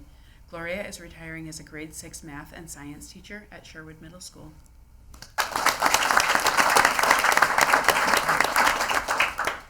Sharon Frioli has been working in rehabilitation and public education for 36 years. She has served Shrewsbury Public Schools for 22 of those years. And Sharon is retiring as a speech and language pathologist at Sherwood Middle School.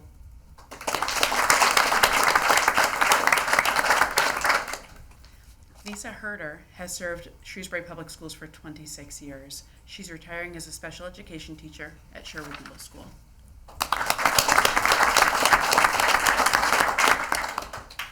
Next, I would like to invite Kimberly Plord to the podium. And Kim has served public education for 34 years. 26 of those were spent in Shrewsbury. Kim is retiring as a French teacher at Shrewsbury High School. Hello. Bonsoir, et merci beaucoup pour l'invitation. I started my career in Leominster, as you said, 34 years ago. I was at a middle school. But I found it too young, too chaotic. I moved to Sutton High School, where I taught for 6 years. But it was too small. I knew that I wasn't going to learn enough and I wasn't going to grow enough. I then spent a year at my alma mater, Wachusett Regional High School, but it was too familiar. And finally along came Shrewsbury High. Although I really didn't want to go through with my application because of the demo lesson, I was kind of, I don't want to do that. But I was talked into it by my family and friends, and come to find out, SHS was just right. For the first time in my short career at that time, I finally felt encouraged, I felt appreciated, and I felt like I should do more. My first goal was to start a French club. I don't know why I'm getting upset. I was told to do it, go for it. And at that little club turned into the French National Honor Society. The very first induction was in the Anthony Bent Auditorium. And I guess what has me the most sad here is the first speaker was my father, who was my mentor. He too was a French teacher. And it wasn't until his passing that I realized that I'm him, how much I admired my dad. So to know that he got this program started with the encouragement of the administration at the time is very important to me. Today, that little tiny society has now become an enormous undertaking. The induction ceremony today is quite impressive if you have a chance to see that with all our languages together. But to know that my dad was kind of the inspiration for where that is today is special.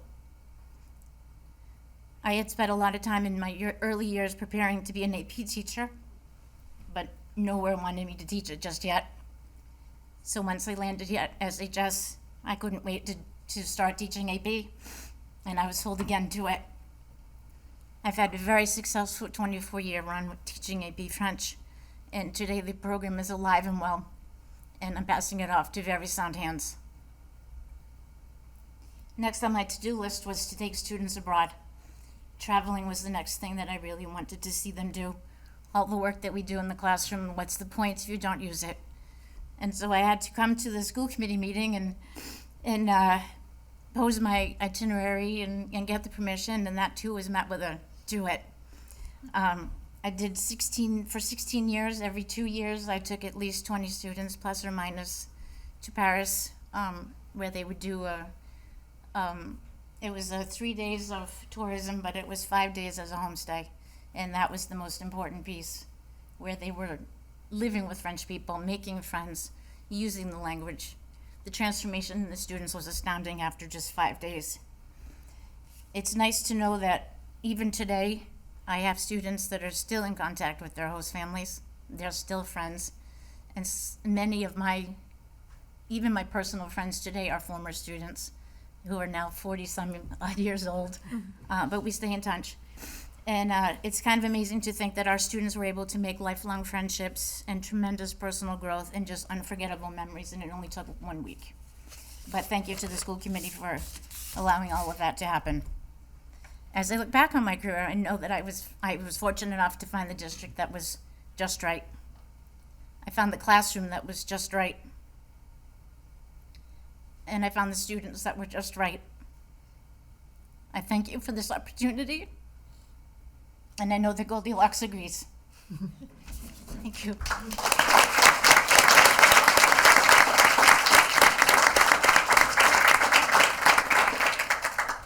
Thank you, Kim. Next, I would like to recognize Cheryl Barron, who's here. And Cheryl has served as an educator in Shrewsbury for 19 years. Cheryl's retiring as an English language education teacher at Calvin Coolidge Elementary School.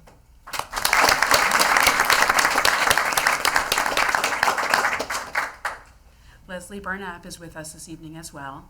Leslie began her career 36 years ago and actually began as a student teacher at Calvin Coolidge Elementary School 36 years ago. She went on to work as a paraeducator at the Howard W. Beale Elementary School for 1 year before becoming a teacher at Calvin Coolidge Elementary, where she taught for 35 years. She's retiring as a grade 2 teacher at Coolidge.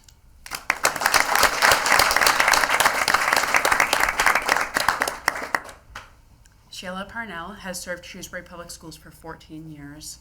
She's retiring as a preschool teacher from Parker Road.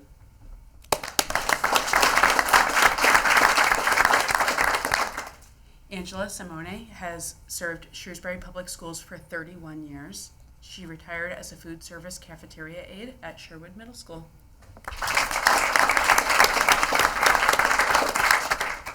Mary Rana is here this evening. Mary has served Shrewsbury Public Schools for 32 years as an extended school care staff member. She's retiring as the assistant to the director of extended learning.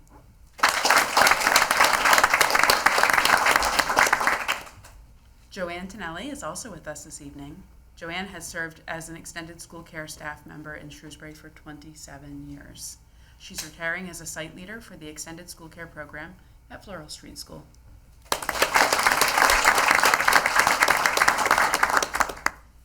Gretchen Cotton, I believe, is also with us this evening. Gretchen has served as an extended school care staff member in Shrewsbury for 22 years, and Gretchen is retiring as an extended school care provider at the Major Howard W. Beale School.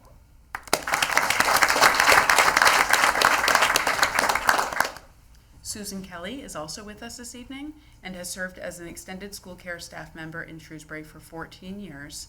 She's retiring as an extended school care provider at the Major Howard W. Beale School.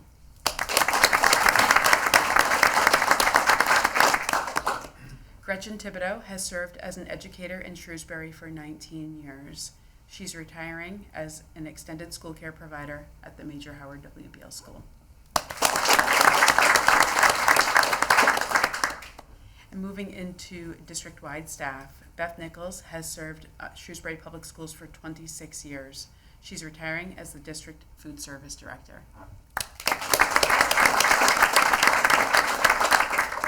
And Dottie Flynn is here with us this evening. Dottie served Shrewsbury Public Schools for 28 years, and she retired as the accounts payable specialist.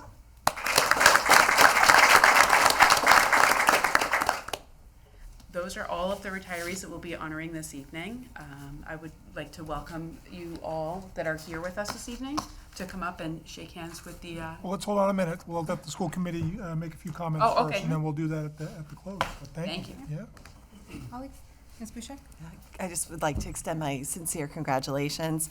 We want to celebrate not just your years of service, but all the lives you've touched through educating our students. You've made a lasting mark on our students, our community, and our families, and your dedication and professionalism have also led to mentoring like the next generation of teachers as well. I would like to wish you all the best in your retirement, and thank you and congratulations. Yes, congratulations on your retirement, and thank you for your dedication to our school districts. Always amazed at the years of service every year, 720 years, and on average, I think it was 22 and a half years for the tenure. Just really, in particular, I mean, just as school committee members, we hear, names frequently. Certainly, we've worked with Beth Nichols, as food services director. She's been outstanding for the district over 26 years. Dottie Flynn certainly is no stranger to school committee, and just all of our teachers, our para-educators as well, who I know I work with many of you, negotiations. Thank you for everything that you provided to our district, and just really appreciative. You really make this community a special place to come to our schools, so thank you so much. I will echo the same thank you. This level of longevity is so impressive to see, and I think it just speaks true that Shrewsbury is a really special place, not only for our students or for us to be involved on school committee, but for you all to be involved with the district and giving that level of continuity to the kids. I think it's really, really special, and you've put in 720 years is incredible. I hope you enjoy retirement, because it sounds like you'll need rest after that. But thank you again. Before I express my gratitude, Mr. Villegapudi is not here tonight, but he did send me something to read off to our retirees. As you begin this well-earned retirement, I want to express our deepest appreciation and gratitude for the extraordinary impact you have had on our school community. Your dedication, compassion, wisdom, and unwavering commitment to students has touched countless lives over the years. Thank you for your years of service, your kindness, your leadership, and your unwavering belief in the potential of every student. And I also want to say congratulations. I often comment that sometimes my favorite nights of the year are when students come to see us. However, when our staff come to, it's special because so much of our work focuses on budgets and policies and decisions and planning. But this, when our staff and our educators come, it gives us an opportunity to focus on the people who make our schools so exceptional, and that is all of you. I'll pick on Mrs. Militello for a second, just because she said something that sits with me a little bit. So I am fortunate that my child is on 8 Blue and has Mrs. Militello, who really enjoys her class. Is not a sciencey kid at all, but has found you've like triggered some passion in her that she's actually like, oh, this is actually kind of fun, to the point that she actually was able to push herself so that next year when she goes up to the high school, she's taking a class that she didn't ever think that she would be taking. But all of you have that in you, that even if it's one student that you've affected, that changes it for that one kid, that one family, and that can totally change the directory of where they go. So truly, I know that you go and you show up every day and you go to work, but you are changing lives every single day. And for the students, they may not say it, but thank you. And for the families that you may not necessarily connect with every single day of the year, it truly is special to us. And we are immensely thankful for the work that each one of you do. I don't know what's going to happen at Beale with all these extended day teachers leaving. My child's going to be running around. But anyway, thank you so much. We do wish you all the best as you go into retirement. So, Dr. Sawyer? Thank you.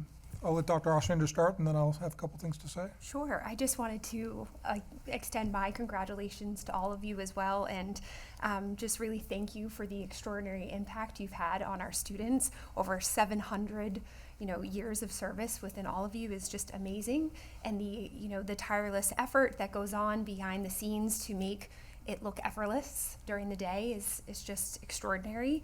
And just know that you have sparked a desire to learn well beyond the classroom that will continue for our students throughout their lives. So thank you again for your efforts.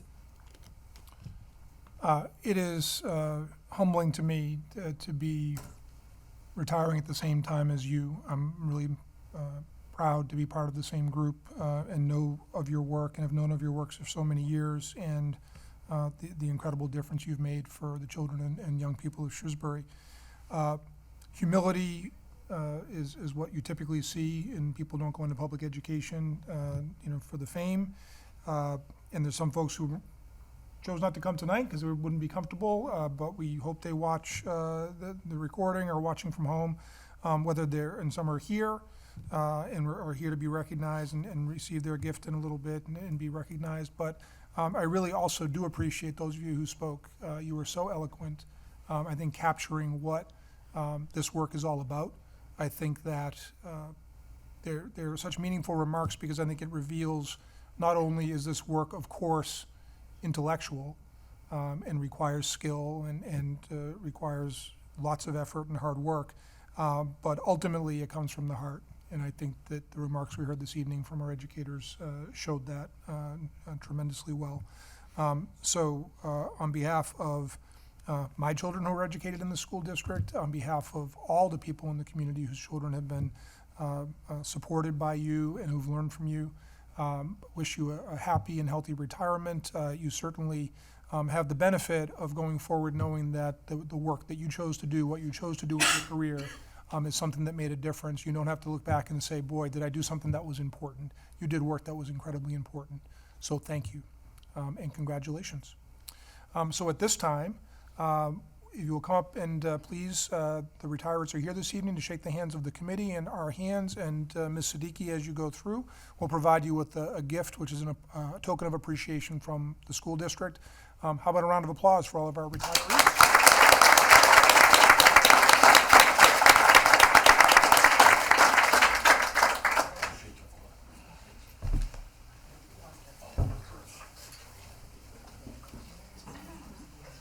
Come on, Mary, you can go first.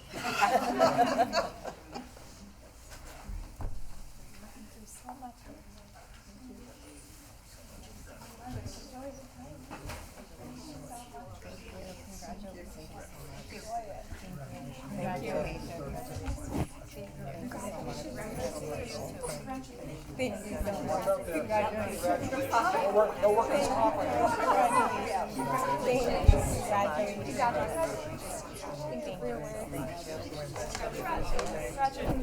Thank you. I know, you were having me going. Thank you. You missed a couple of things in your bio. Congratulations. Thank you.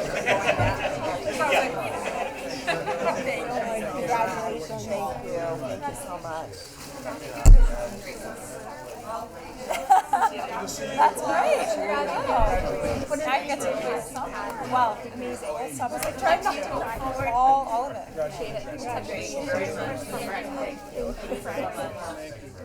Congratulations. Thank you for everything. Well, of course. That's one of the smartest decisions I made. Oh, so good. Congratulations. Thanks for everything. Congratulations. Thank you. I was born for the night shift.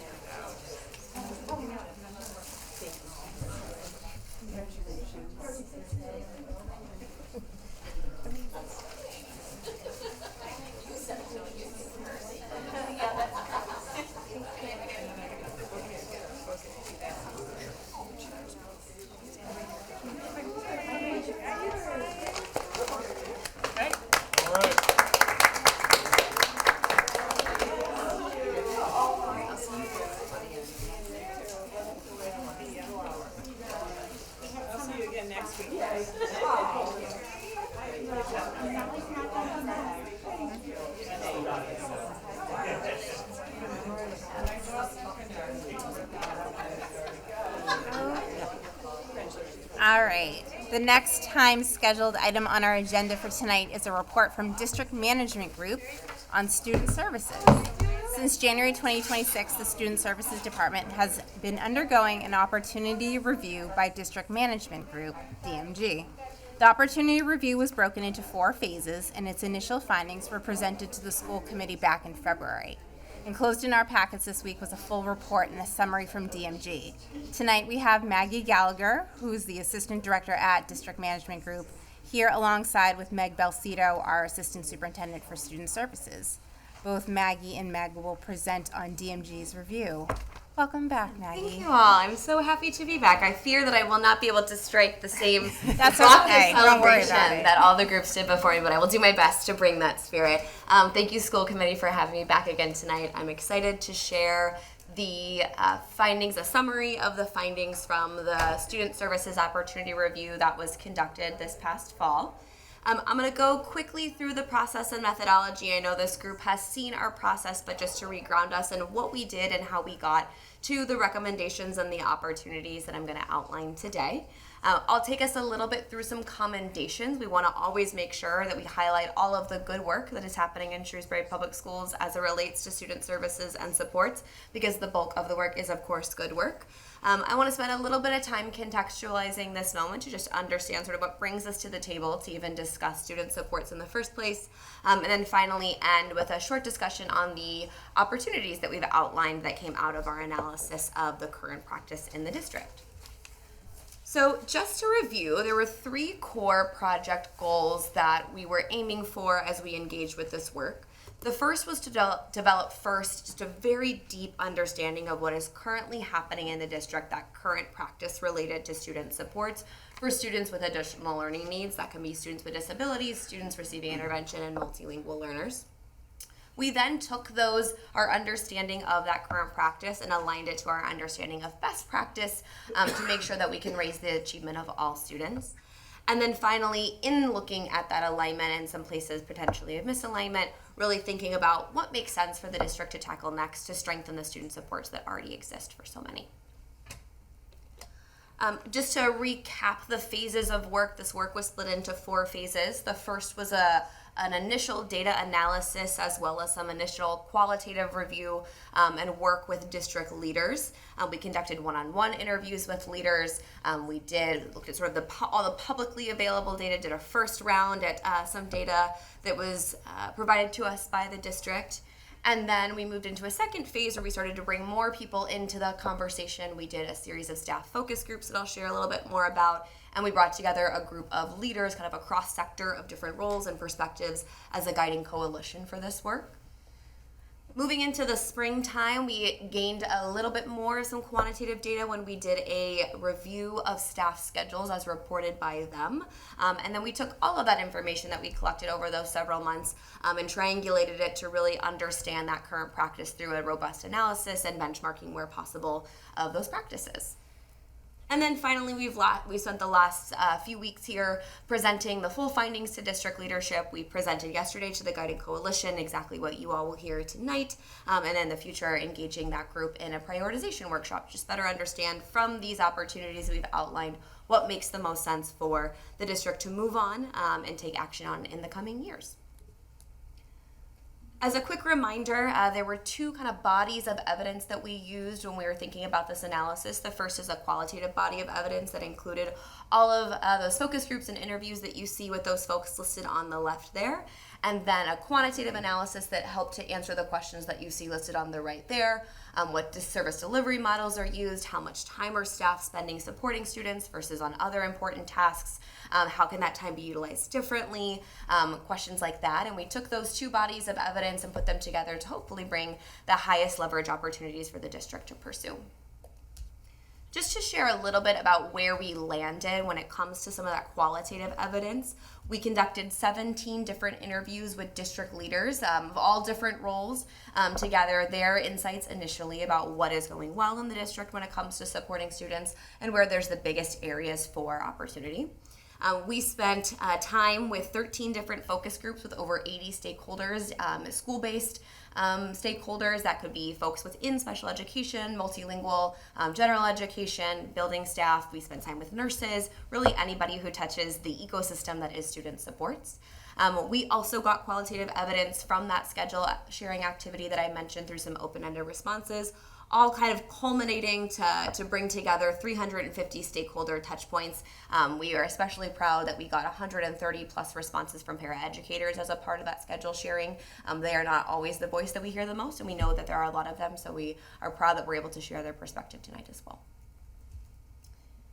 To dive in a little bit to the participation we got in that schedule sharing activity that took place the week of March 9th through 13th, we had 21 different roles that participated in that. That's 498 staff members that were invited to participate in that. And we are proud to say that 91% of staff participated. And we do this work with a lot of districts all over the country, and that is incredibly high without having to pull too many teeth. Folks are really excited to share about what it is that they do, everything that's on their plate. They're really proud of the work they do, and so we're excited for the amount of valid and critical data that we got from that exercise. As we dive more into that particular, not just that particular data, but all of the data, I do want to share a few data limitations that I think are always important as we dig into any kind of data, whether it be qualitative or quantitative. And the first is that schedule sharing data is staff reported. So it relies on staff's own understanding of their time, how they spent it, and their own definitions of how they spent it. It is just representative of a single week in the school year. We try to make it a really representative week where there's no events or parent-teacher conferences or early releases or anything like that. But regardless, it is staff reported, so there inherently is a limitation there. In terms of quantitative data, district leaders were incredible and generous in sharing as much data as they possibly have. Some systems within school districts are able to share beautifully wrapped aggregates of student supports, and some are not. So there's a couple of reports that we weren't able to access. That is by no fault of district leaders. It's just what some data systems are capable and some are not. So a few limitations there from some quantitative data analysis. Some qualitative cautions here is that those are perspectives, right? Those are people's thoughts, their feelings on any given day, and those can be incredibly powerful, and those voices are a really important part of our work. But no one person's voice should take up more space than everyone's collective voice. So want to make sure that we share that when we think about qualitative data. And then finally, just some temporal limitations. We did this obviously over the course of spring 2026. That might have looked different if we'd done it in spring 2023 or if we were to do it in 3 more years. So just want to call a note to the context and the climate of any given time of year and any given school year presents limitations. So That being said, I'm really excited to share all the data we have with you. We feel that it's valid. We feel that it is representative, but we'll be remiss not to share where it is limited in nature. We always like to start with the good stuff and what is going really well, and we're excited to share that there's a lot that's going well in Shrewsbury Public Schools when it comes to supporting students. So I'm going to run through a list of 5 top commendations. These are not all encompassing or exhaustive, but we want to make sure that we highlight these. So the first is just there is incredibly dedicated student services staff here. The first thing out of everyone's mouth in every single focus group, every single interview is we have the best people who take care of kids, who take care of each other, and are doing right by kids every single day. The same can be true for district leadership. People felt supported by the people who are there to take care of them at the district level. Again, I can say we do this in school districts all the time, and this is not a refrain we hear often. There is often adult problems that come before student problems. Unfortunately, that is not the case here in Shrewsbury. Your adults take care of each other, and I think that definitely needs to be noted. Third, you all have a really clearly defined and thoughtful program continuum.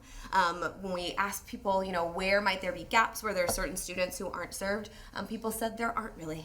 We have a really thoughtful, and people are thoughtful about where there may need to be tweaks made to make sure that students can be served even better. You all do a great job of investing in programs that allow students with disabilities to stay in their home schools and in their home district and not have to receive services out of district, which is in alignment with best practice, and it's also a very cost-effective strategy as well. We'll talk a little bit more about that as we move on. And then finally, you all have seen an influx and a blossoming of your multilingual population here in Shrewsbury. And there are some really awesome gains in the data and their achievement that want to be celebrated, specifically in math, that I'll share more about as well. So I ran through that list very quickly. I will dig into each of these a little bit more thoughtfully and share a little bit here. So in thinking about your incredible staff, like I mentioned when we got into focus groups and interviews, it is the first thing that people mention when we ask them about strengths. So here you can see some quotes from those focus groups and interviews. Really some words I'll call it on the slide here as you read through these are committed, help each other, support, patience, empathy, care, compassion. So this really came through strong through all of the stakeholder engagements that we had as well. Take a second to read those on the screen because I think they're really powerful.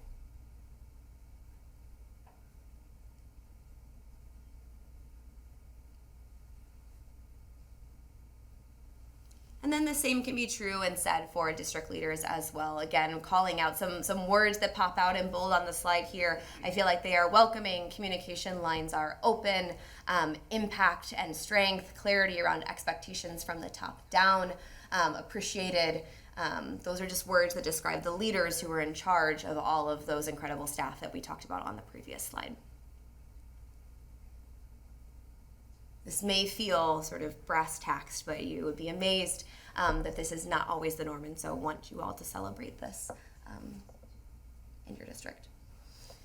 Digging in a little bit more deeply to that program continuum that I mapped out, the next 2 slides show just how many programs there are across lots of areas within the special education program continuum, all the way from programs where students might be needing less support, so those full inclusion models, all the way through the programs where students are needing more intensive supports, such as the educational learning centers and some of the teachers that are intensively licensed and support kids as well.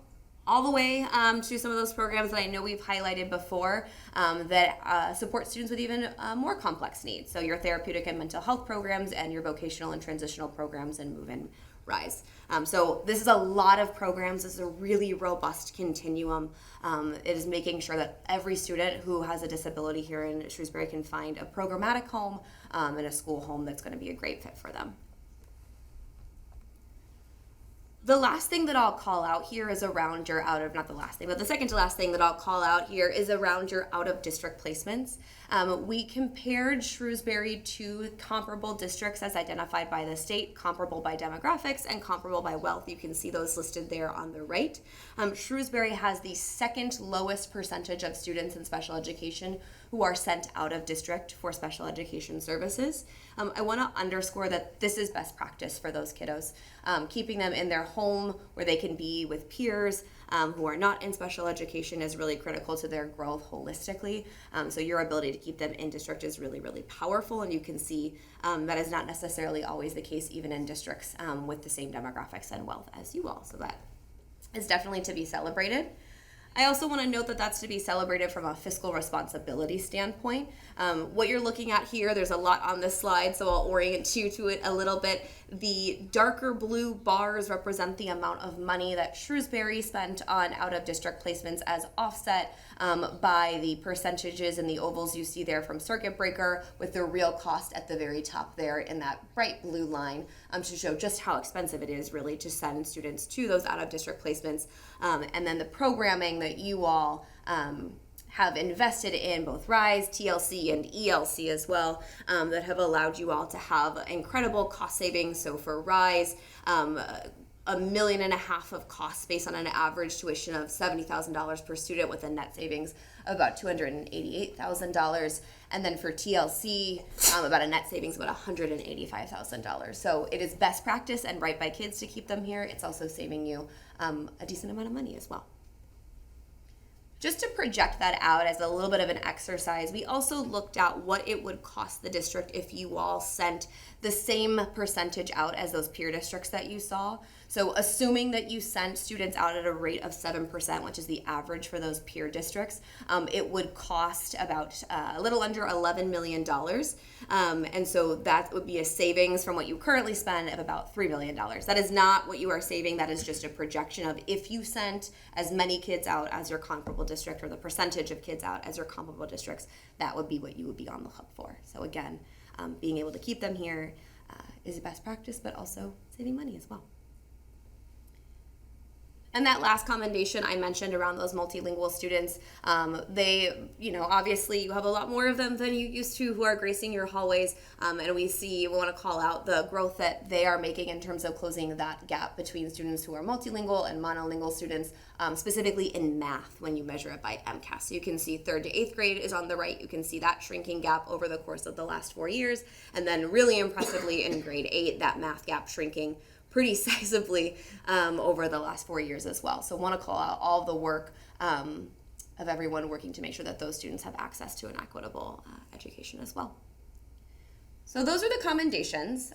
So we'll move in now to talk a little bit about how student landscape has changed. I think it's important to talk about this, so when we think about the opportunities that you all might engage in coming out of this review, having an understanding and a shared urgency for why that's so important. So staff universally reported that student social emotional needs look different than they ever have in the past. So you can see staff quotes on the left here that sort of illustrate their own personal experience. And then on the right, you can see that that very much maps onto the national trends that we see. So that is national data, that's not Shrewsbury data. You can see in 2016, there were 15% of kids nationally who were diagnosed with anxiety, depression, or other behavioral diagnoses. And that has gone up 35% to about 20% in 2023. That is the most recent data that the national statistics report. So your experience of your staff is in line with what people are seeing nationally and the needs of kids nationally. We also know that the population of students you serve looks different than it also did 5 years ago. This isn't necessarily meaning that students have more needs, but we know that there is just a complexity of needs that come with being an English learner, that come with being a student with a disability, or come with being a student from an economically disadvantaged household. And so I just want to call out that you've seen changes in those student populations that also prompt us to step back and say, how do we make sure that our current services are meeting the needs of all of those students as our district changes and grows and becomes more diverse. The other thing that I just want to note is that you haven't necessarily seen a growth in the percentage of students who are needing supports of special education through an individualized education plan, but you are kind of seeing a growth in the number of students who are being referred there, which also requires resources, which requires expertise to make sure that the students who are being referred are found either eligible or ineligible appropriately. And so as you see those referrals go up, want to make sure that you all are able, both with staffing and resources, to meet those needs. One notable change that you have seen over the course of the last 4 years is a pretty large increase in the number of students who are receiving services through a 504 plan. There has been a threefold increase in the number of those students since 2021. And you can see on the right there how that need is different than it was in 2021 by school. So you can see at the middle schools and the high school, that is where that need has accelerated the most. So students who are receiving additional supports that are not that of an individualized education plan or an IEP, but that of a 504 as well. So I share all that, again, just as though we are all on the same page about why we're even having the conversation in the first place about student supports, is that you all are seeing an increased need for those supports and the complexity of those supports. I'm going to jump now to talking about the opportunities that we explored as a part of this review, but I want to do a couple of framing notes before we start there. At District Management Group, we think about change in a couple ways. The first thing way we think about it, it is hard in public education to make change for some really valid reasons. And so whenever we come to school districts and we say, we think there might be some improvements or some strengthening that you can do, we always caution school districts who want to do right by kids as quickly as possible that change takes intentionality and change takes time. This is our theory behind change management in public education. You can see it's an 8-step process. We would say for any change that a school district is wanting to undergo, it will take anywhere from 1 to 8 years to get through this 8-year process, depending on just what the change is. And so as I show you these opportunities, please bear in mind that we would not suggest or recommend that the district tackle all of these in the next year. I wouldn't map these right on and copy paste them into your goals for next year. We would say that is ill-advised. And so really bringing a level of intentionality to the work and knowing that it is a long road to making the changes needed for kids. I'll also underscore that when we're talking about student supports and special education, that change is also within the framework of some legal constraints as well that also makes change a little bit slower as well. So I just want to add that note. How we want to think about that change and picking which opportunities might be the ones that you all prioritize first. This is the framework that we've already discussed with district leaders, and what you're looking at here is a matrix where we talk about what is going to be the highest impact opportunities and what are going to be the highest feasibility opportunities. And ideally, the top priorities for any school district, yourself included, would be to tackle those high impact, high feasibility opportunities first, and then tackle those high impact, low feasibility or low impact, high feasibility opportunities next. So we've already begun engaging district leaders in a conversation about where the opportunities for this particular review might fall on that as a way to start to map out what is the path forward on these opportunities. So I'm going to talk through 5 different opportunities that emerged as a part of the review today. We've organized those in 2 different ways. We've organized those into a staffing bucket, so 2 opportunities related to staffing, and then a bucket around programmatic areas that for further exploration as 3 additional opportunities here. And when we think about those staffing opportunities, we're really trying to answer 2 key questions. The first is, how do you currently use staff to meet the needs of students? And where is that approach strong, and where is there room to strengthen that approach? So 2 key areas for opportunity here that we uncovered. The first is around maximizing the direct service time with students. Any teacher who works in any school will tell you that there's a lot on their plate. And so working with students as much as possible is always the goal, knowing that there are lots of indirect tasks that are equally as important and undergird that work with students. And so finding the right balance for each role that's going to allow them to spend as much time with students is the first area of opportunity. And then the second is around developing the paraeducator role and really building them to be a sustainable pipeline of folks who are there to support students in alignment with best practice and to the best of their ability. So we'll dig into these staffing areas first here, with that first one around direct service time with students. I want to first answer the question, how does the district staff key departments to meet the needs of all students? I'm going to show you some benchmarking data that you've seen before, so I'll go through it somewhat quickly here. What you're looking at is how Shrewsbury's staffing ratios per 100 students compare to both those comparable districts that you saw listed out earlier, as well as the state. So on this slide, you're looking at special education teachers on the left and clinical staff on the right. So you can see here that for special education teachers, you all staff slightly, your ratios are slightly lower than your comparable districts and the state. And then for clinical staff, slightly higher than comparable districts and slightly lower than the state here. One thing I want to underscore here is that this is just the data. It is not editorialized in any way. This does not mean you are understaffed or overstaffed in any one area, but it's something for us to think about as you think about the different ways that you could continue to support students through staffing efforts. For the other roles that you see here, occupational therapists, physical therapists, and speech pathologists, so your related service providers, a bit of a mixed bag here. Your ratios for occupational therapists are slightly lower than comparable districts, about in line there with the state. For physical therapists, lower than your comparable districts and lower than the state. And then for your speech language pathologist, higher than both your comparable districts and the state. I will caution that for OTs and PTs, for most of the comparable districts and yourself, these are pretty small sample sizes. This is not that many staff. So I cautioned not to read too much into those ratios because it's not that many people that we're talking about. So one of the analyses that we did through that schedule sharing exercise was to look at how much time staff are able to spend with students as opposed to the myriad of tasks, the myriad of important tasks that they do when they are not supporting students. So on average, what we found was that student services staff, inclusive of paraprofessionals, spend most of their time supporting students. They spend about 61% of their time in that direct service, as we would call it.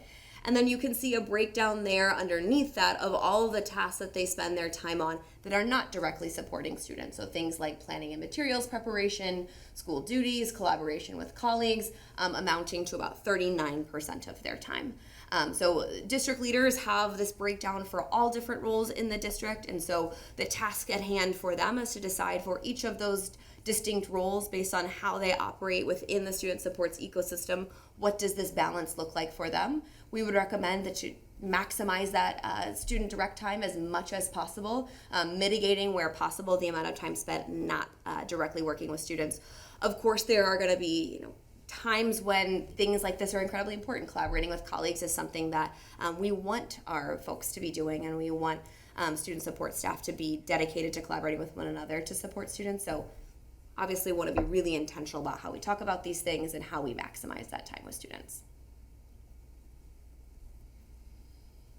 In thinking about that second staffing opportunity around para-educator roles, there's really two key buckets we want to think about. We want to think about how are paras currently used in a way that is really supporting students well. We're going to specifically talk about the out-of-district opportunities that exist there. And then for our folks who maybe support students in a more inclusive setting, how do we make sure that they're as successful as possible with students as well?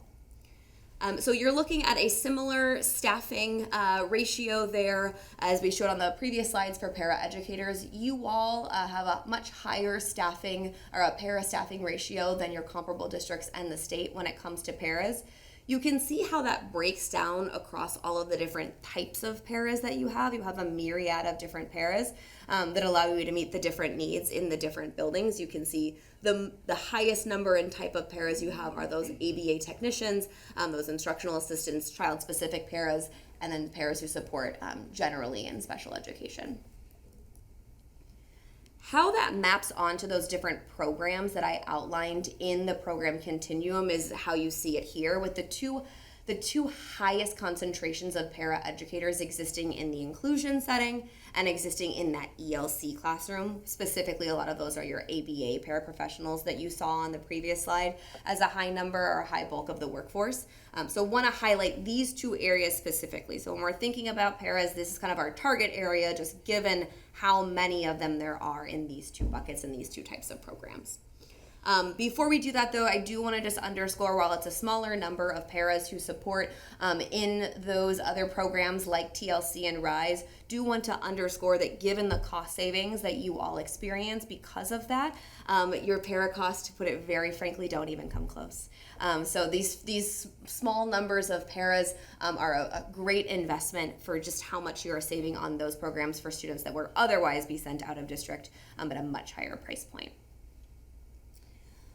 The same is true for your ELC as well. So while you have a lot of paraeducators in there for 130 students, what we've actually done is we've gone through a similar projection as we did with the out-of-district costs overall, And we've projected if you were to send more students in the ELC out of district, what would that mean for their para-staffing? What would that mean for your cost savings? So we took the threshold for circuit breaker that the state uses to determine just what is reimbursable based on student need, which is an imperfect but a good enough proxy for students that would otherwise be sent out of the district, and that's about 68 students. Currently, as the state estimates, those students cost about $4 million to serve in district. If they were to be sent out of district at the average out of district cost, that would cost $10 million, and that would be an additional $6 million. So if we didn't have those paras in the ELC to support those students, they would probably likely need to have another placement, not in their home school with their peers, at the tune of about $6 million. Again, this is a projection number, that is not an actual savings number. So in thinking about those other 68 paras who serve in inclusion, when we did an analysis around group sizes, they support pretty large groups of students, so we don't have any concerns that they are, somehow one-to-ones actually in those settings. Typically they're supporting multiple students in those settings. But when we did that qualitative review and we talked to a lot of folks, there were some themes that came out that represent some barriers to them being really, really successful in the classroom with students, despite the fact that they are having success there. So the first is that having a lot of paras requires a really thoughtful lens towards independence and support models. So how do you fade para support over time as students get older, which is appropriate? How do you make sure that they have the right onboarding and training and role clarity to be really successful? How do you strengthen stability within that workforce nationally? There's a lot of turnover in paras. The same is true, obviously, in many districts here in Massachusetts. And so how do you keep your really good folks who are doing great work with students? And then finally, how do you strengthen continuity of student support when building level needs like subbing or coverage come into play? How do you make sure that your paras are not consistently pulled to do that kind of work, instead are able to stay with the students that they're assigned to support? I mentioned before that we had a lot of response from paras themselves talking about the kinds of things that would help them to be really successful. So when we look at their open-ended feedback within that schedule sharing activity, we actually quantified it to show that they mentioned a desire for more collaboration 49 times, so over a third of paras saying that they would like that. Training 35 times and role clarity 20 times. So paras themselves are also hungry and excited about the opportunity to have more collaboration, training, and role clarity. So that is the two staffing. That is a high-level summary of the two staffing opportunities. Before I wrap us here, I do want to highlight these programmatic opportunities that exist. The first is around co-teaching, continuing to strengthen that model.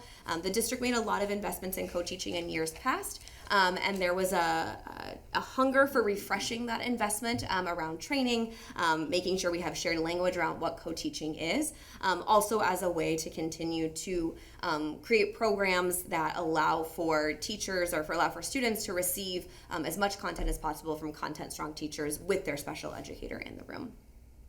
The second is around building structured transition protocols. So when you see that map that I showed of all the different program continuum structures that exist across the district, making sure that as kids move from building to building, them and their families really understand how that's going to look different from the elementary to Sherwood to Oak to the high school, and making sure that they're prepared for that transition and they understand how their independence is going to look different as they make those moves.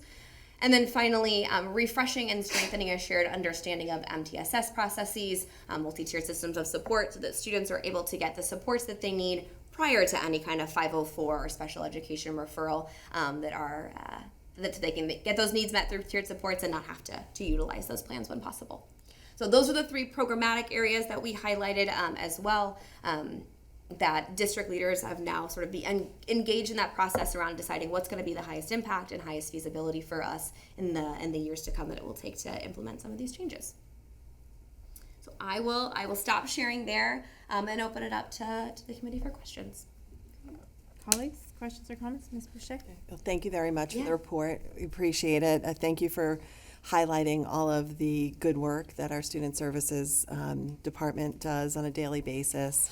And it was very interesting to see for me. I didn't realize where we fell in terms of out-of-district placements. I knew we were doing well in that regard, but that that were the second lowest percentage of students receiving special education services out of district compared to our kind of peer districts was quite impressive. And also that it's a $2 million savings is also very impressive. I guess one of the questions that I had for you in looking at our model, obviously we rely on a significant number of paraeducators to kind of achieve these results. And it seems that we have a lower number of special education teachers compared to some of our peer districts. And I guess just looking, maybe based on your experience, looking at best practices in other districts, just kind of interested in hearing your thoughts on kind of our staffing model in comparison to maybe some other districts that also keep a lot of students in district. Are we staffed similarly? Because I think, it looks like we have a very significant number of paras and a little bit less of a, number of special education teachers. And then also whether or not you think that looking at our current model, are there any efficiencies that can be developed in our staffing model? Yeah, so I will just name that in terms of best practice, we always want as many students as possible to be receiving content from a content-strong teacher. That's going to be either your general education teacher or your special education teacher, specifically in those inclusion settings. That's a different sort of bar and best set of best practices for some of those more supportive settings that I talked about. And so what I would say is that you are definitely on par for those inclusion settings in terms of your model with what we're seeing nationally in terms of para support. I will say that where you all are a little bit different is that the pitfall that we often see other districts fall into is that the paras that are in those classrooms become inadvertently they become one-on-ones. That's not the case in Shrewsbury. Your paras are working with, on average, about 6 students in those classrooms. So your group sizes are actually pretty effective when it comes to what we'd expect for paraprofessional support compared to other districts. So I'd say on par for that inclusion. You do have many more, obviously, in your supportive settings than we typically see. I would say that that is a commendation given just what that means for your ability to keep those students in district. In terms of models, it's very, very dependent on which model is going to meet the needs of the kids you have now. And so it's hard to compare from district to district because it's based on individual student IEPs and what those kids need. And we know that ebbs and flows every single year. And so when we think about paras versus special education teachers, it depends on where you're throwing your bet. So for instance, if you would want to expand something like the co-teaching model you already have, you would need more special education teachers, absolutely. So if that's not a big part of your model right now, it is a part of your model. If you wanted to expand a model like that, yes, you would need to have more special education teachers, and likely that would mean that you would need to have less paraprofessionals potentially in those inclusion settings. So that's very model dependent, but the model is dependent on that student need. So that's where it gets hard to compare models from district to district. Does that answer your question? Yes, thanks. Mr. Wensky. Yeah, thank you for the report. Appreciate the partnership with DMG once again, and certainly with our staff as well. The participation rate on the survey was excellent. Just overall, the data we collected on this and the analysis really gives us a good foundation to build on for future success in the program. I mean, I think the strengths are outstanding in terms of the staff, leadership, programming, and that out-of-district placement really stood out to me in terms of the 3.8% of students receive services out of district compared with the state average. I think that really speaks to the value that we have in terms of maybe the above average staffing that we have in this space because it is contributing to the savings. As you noted, the ELC alone is about 6.1 million, and then Rise and TLC 2 million. I think there's a lot to unpack in this report, certainly. And I'm just curious, maybe the subject matter experts around 504 plans, just because you see that that nearly tripled, right, from 148 to 434, and it seems like, it was middle and high school levels that contributed to that. Mm-hmm. Were there any other changes that contributed to that in terms of how those? So not necessarily any changes, and that's, I think, when we talk about that programmatic recommendation around MTSS processes, it's possible that there is an opportunity here to strengthen family communication, to help families understand what supports exist outside of plans like that. So often families understand the plans as the best way to get student supports, and sometimes they absolutely are, and that's appropriate. But we're seeing what's driving the rise in 504 plans nationally, not necessarily in Shrewsbury, but nationally, is around parent request for those. And so there may be an opportunity here in that programmatic recommendation to say, how do we partner better with families to help them understand all of the spectrum of supports that exist so that we don't have to use the 504 plan when possible? Sure. Does that answer your question? Yes. Oh, absolutely.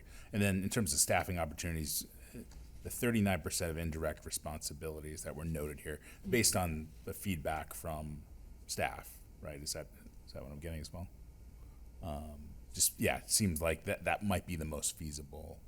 Like, if you had to choose any one of the opportunities on the list, that seems to be the one area to focus on. Yeah. When we had a conversation yesterday with the Guiding Coalition, they agreed with you. Sure. They said that's the one that we think is the most feasible and the highest impact for us right now. Got it. Yep. Great. Thank you so much. Yeah, absolutely. I'm the newest member of the committee, so this is my first-hand experience with the DMG, so thank you. Very, very fruitful, lots to go through. I just have a couple of questions. So on the slide where you discuss student services staff activity chart, was there anything in DMG's opinion on here in terms of where we're spending our time that it's, I guess, glaring that we could make some improvements relatively quickly? Yeah, so I think that not necessarily in this chart that you're seeing right now. District leaders have been provided sort of a comparable chart for each role, and I think that there's definitely some opportunities for role dependent. It would be different for special education teachers versus related service providers versus clinicians, but I think there's definitely some areas where there is a definite opportunity to rethink how those folks spend their time in any given day. So for each of those roles, there is areas that pop off the page for them. So more specific, obviously. Yeah. And then my second question to that, when you did the survey for the paraeducators and they asked for more collaboration, training, role clarity, was it general collaboration, general training, general role clarity, or did you see specific asks? Yeah, that's a great question. So the specific asks were around paras wanting to collaborate more with both special education teachers and general education teachers for whom they support either in their classroom or they support the students on that special education teacher's class load so that they can make sure that the supports they're providing are in line with best practice from that content and pedagogical expert. So the collaboration that they want is with those folks to make sure that they're providing the right supports. And training was just general training? Training was a little bit twofold. So training was both sort of an initial, how do I make sure that I'm doing the right thing with students, and then ongoing training around, I've run into a complex situation when I'm supporting XYZ students and they have complex needs, and so how do I make sure that when things arise, I've got the right tools in my toolbox as well. So initial training, but then ongoing training to deal with the normal stuff that comes up with the job. Which would lead into role clarity, so that makes sense. Yeah. Thank you. Yeah, of course. Thank you, Maggie, again, for your partnership, working with us yet again. I think one of the first things is I appreciate the amount of staff that engaged with this to be able to really put this together and to guide the review in the way that we wanted to look at. I think that what stands out to me from this is that it affirms many of the investments that the district has made over the last few years. We have strong leadership, highly dedicated staff, we have comprehensive services, exceptionally strong outcomes, especially when we're keeping our students in district. We're benefiting students by keeping them in district, which is, for me, is the most important thing, but the financial impact of that to saving millions of dollars is huge. But at the same time, we have things that we have opportunities to work on. I kind of see this more about, or less about fixing weaknesses, but this is like a map moving forward on how to refine things. I think you touched on it a little bit, but maybe we could go back to it. And then I have a question from Mr. Valekaputi after that. So we had those 5 opportunities that you talked about. And you had said, or in the report, it had said that we'd be careful not to do them all at the same time because that is a lot to happen at one time. But if we were to focus again, like highest impact, where would those two, like the two glaring, like these are not the easiest things to start with, but where are we going to see the most effects on the staff and the students? Where would we point to those two? I think to the point that was made earlier, I think that first one around maximizing direct service time, if for no other reason, then there's probably a little bit of opportunity for everyone. Every role probably has at least a few tasks per week that they could rework and retool to find more time with kids. Nobody gets into the job to do paperwork. They get into the job to support students. And so I think that would be high impact, just given that I think every role has an area that they could look at their time critically and think about how to better support students. So that's one that I would say. And then I would say that second one around paraprofessionals, just given how many you have. You want to make sure that if that's going to be a big part of your workforce, and especially in that inclusion setting, with those 68 in the inclusion setting, that they are as equipped as possible to support students as best they can. But it's a tough ranking, if you will, because I think all of these things would be high impact for you all, regardless of what timeline you chose to pursue them on. The other question that Mr. Valigapudi had, he's not here tonight. He had asked about our out of district placements. So when we're comparing to our DESE peers, we're looking at that on like a socioeconomic basis, right? So he wanted to know in terms of, and this might be more of a question for Meg, but when we look at the programs that we have, RISE, TLC. When you look at other districts, not just in Massachusetts, but DMG's worked with hundreds of other districts, is it common? How many other districts have programs like RISE, like TLC? Because we're very proud of those and we're glad to keep students in there, but is that a norm in other districts, or are we I'm happy to be the outlier if that's the case, but are we an outlier in terms of the services we're able to provide? Like, how do we rank up to other districts that have similar programs like that? Yeah, so I would say that similar programs, I would say therapeutic programs are becoming more common for districts that have the resources, partially because of the cost savings that you saw that's associated with them. They are operationally hard to get off the ground, but there are some more affluent districts that are beginning to bring more therapeutic programming into their districts, but I would say you are at the front of that pack, so to speak. ELC is not an uncommon program. It is uncommon the extent to which you have it across so many campuses. Usually it's even if students are able to stay in their home district, they have to bus to a different campus that may not be the elementary school they go to, and it may have limited seats as compared to just how many seats you have for those students. So I'd say the scale and the scope of your ELC programming is outside of what we typically see for districts like yours. And then I would say transition programming, much like that therapeutic, we're seeing more districts bring transition programming back in to the district, but also not at the scale that you are as well. You have almost 26, give or take, students at any given time in that programming.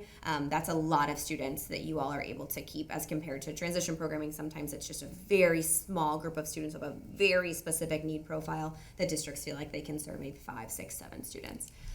And then the rest being sent to programs. So I think that the scale and the scope of your programming is where you all are sort of ahead of the pack. Great. Thank you. Yeah, of course. Dr. Swear, do you have anything? Appreciate all the work that the team from DMG and Maggie in particular have done on this piece. And what I really appreciate, certainly districts can engage a consultant who's going to look at a lot of data and parse it out and give you something back.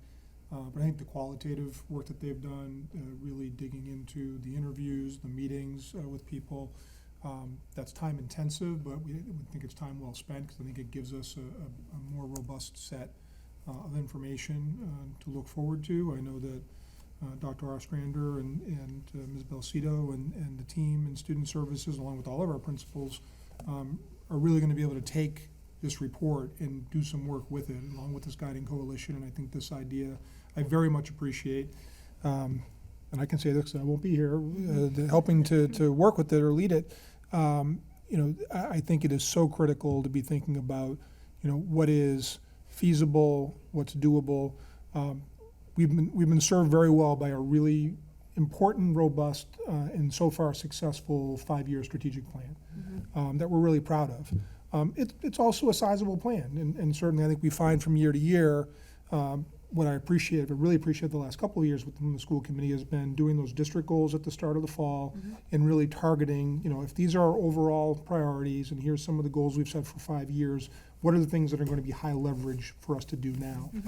So having some context around, several different areas of opportunity, but my suggestion would be definitely try to narrow that next year into a couple of really high leverage areas that are going to move things forward well. In terms of the time that staff is spending, and obviously every school is going to be, our staff are spending a variety of things, arrival and dismissal and, supervising kids and having their own time to eat lunch and whatnot and their preparation time. And American schools, frankly, are notorious for having less preparation time than high-performing international peers. Whether you look at Japan or Finland or other places, teachers actually spend much less time directly with kids and more time planning, especially with one another. That's never really been the model in the U.S. I think the professional learning community approach that really started to come into fashion in the late 90s, early 2000s that we've adopted in lots of ways over time in Shrewsbury, and I frankly think it's responsible for a lot of the success we've had over the years. We have collaboration as one of our core values. It's something we're very effective at. It's really challenging with paras to provide more of that. We actually, in the most recent contract that was negotiated, we provided some more time for our ABA technicians in particular in the mornings to be able to have some time to work with each other or different practitioners at the professional level. Structurally, that's challenging, but in terms of, at the same time, just like every organization, if we can find efficiencies around paperwork, around IEP development, around the kind of thing that just take time, but are really more of that administrative type work. If we can find ways to be more time efficient with that, and free up more time to be working directly with kids, that's a good thing. And I think if there's ways that we can find to do that, that's great. But under no scenario you're going to have like 90, 100% of your time, because there's other things that just have to happen during the day. And the students, obviously, sometimes people forget too, the students might be with different practitioners throughout the day. They're getting, but it's not always with the exact same people. It's not a one-room schoolhouse, right? They're moving to specials and supports and all those kinds of things. So, but certainly I think it's a very rich set of data and information that the district's going to be able to make really good use of. So I really appreciate the work that Maggie and her team have done, and I'm looking forward to hearing at some point through the grapevine how it's going. But I'll let Dr. Ostrander talk a little bit about from her perspective. Thank you, Maggie, for your report. I just wanted to share that yesterday I was able to meet with Mrs. Balsito and the coalition and Maggie and her teammate to start to digest some of this information. It's a robust report, and I think the coalition makes me automatically go right to those strengths: dedicated student support staff, communication and district leadership. They were already chomping at the bit. This is high impact. This is highly feasible. We could do this. So I think this is a team of educators who are deeply engaged in this work and care a lot about the students of Shrewsbury and being sure that we can provide the best program we can. And they already have some ideas of ways we can do that. And I know that we will be able to make some really great action steps from the information you've shared with us and prioritize those in the coming years. Thank you. Thank you. Great. Thank you, Thank you all. Okay, so the next item on our agenda tonight is a vote on extended school care tuition. At the meeting on June 3rd, Director of Extended Learning, Karen Isaacson, presented a report on the fiscal status of the extended day program and made a recommendation to us for a 5% tuition increase for extended school care. The report was posted for public review and feedback in advance of a vote tonight. Ms. Isaacson also sent communication to the extended day families in regards to her report and the recommendation to the school committee. We have not, colleagues, did you receive feedback? I have not received feedback. Dr. Soy, did you? Ms. Isaacson has not forwarded any to us. She did put it out to her community. I think people see it as a very reasonable piece in the context of remaining a low-cost program in comparison to many places, and a really high-quality one. And my recommendation is aligned with Ms. Isaacson for the, Mr. Girardi for the 5% tuition increase. Okay.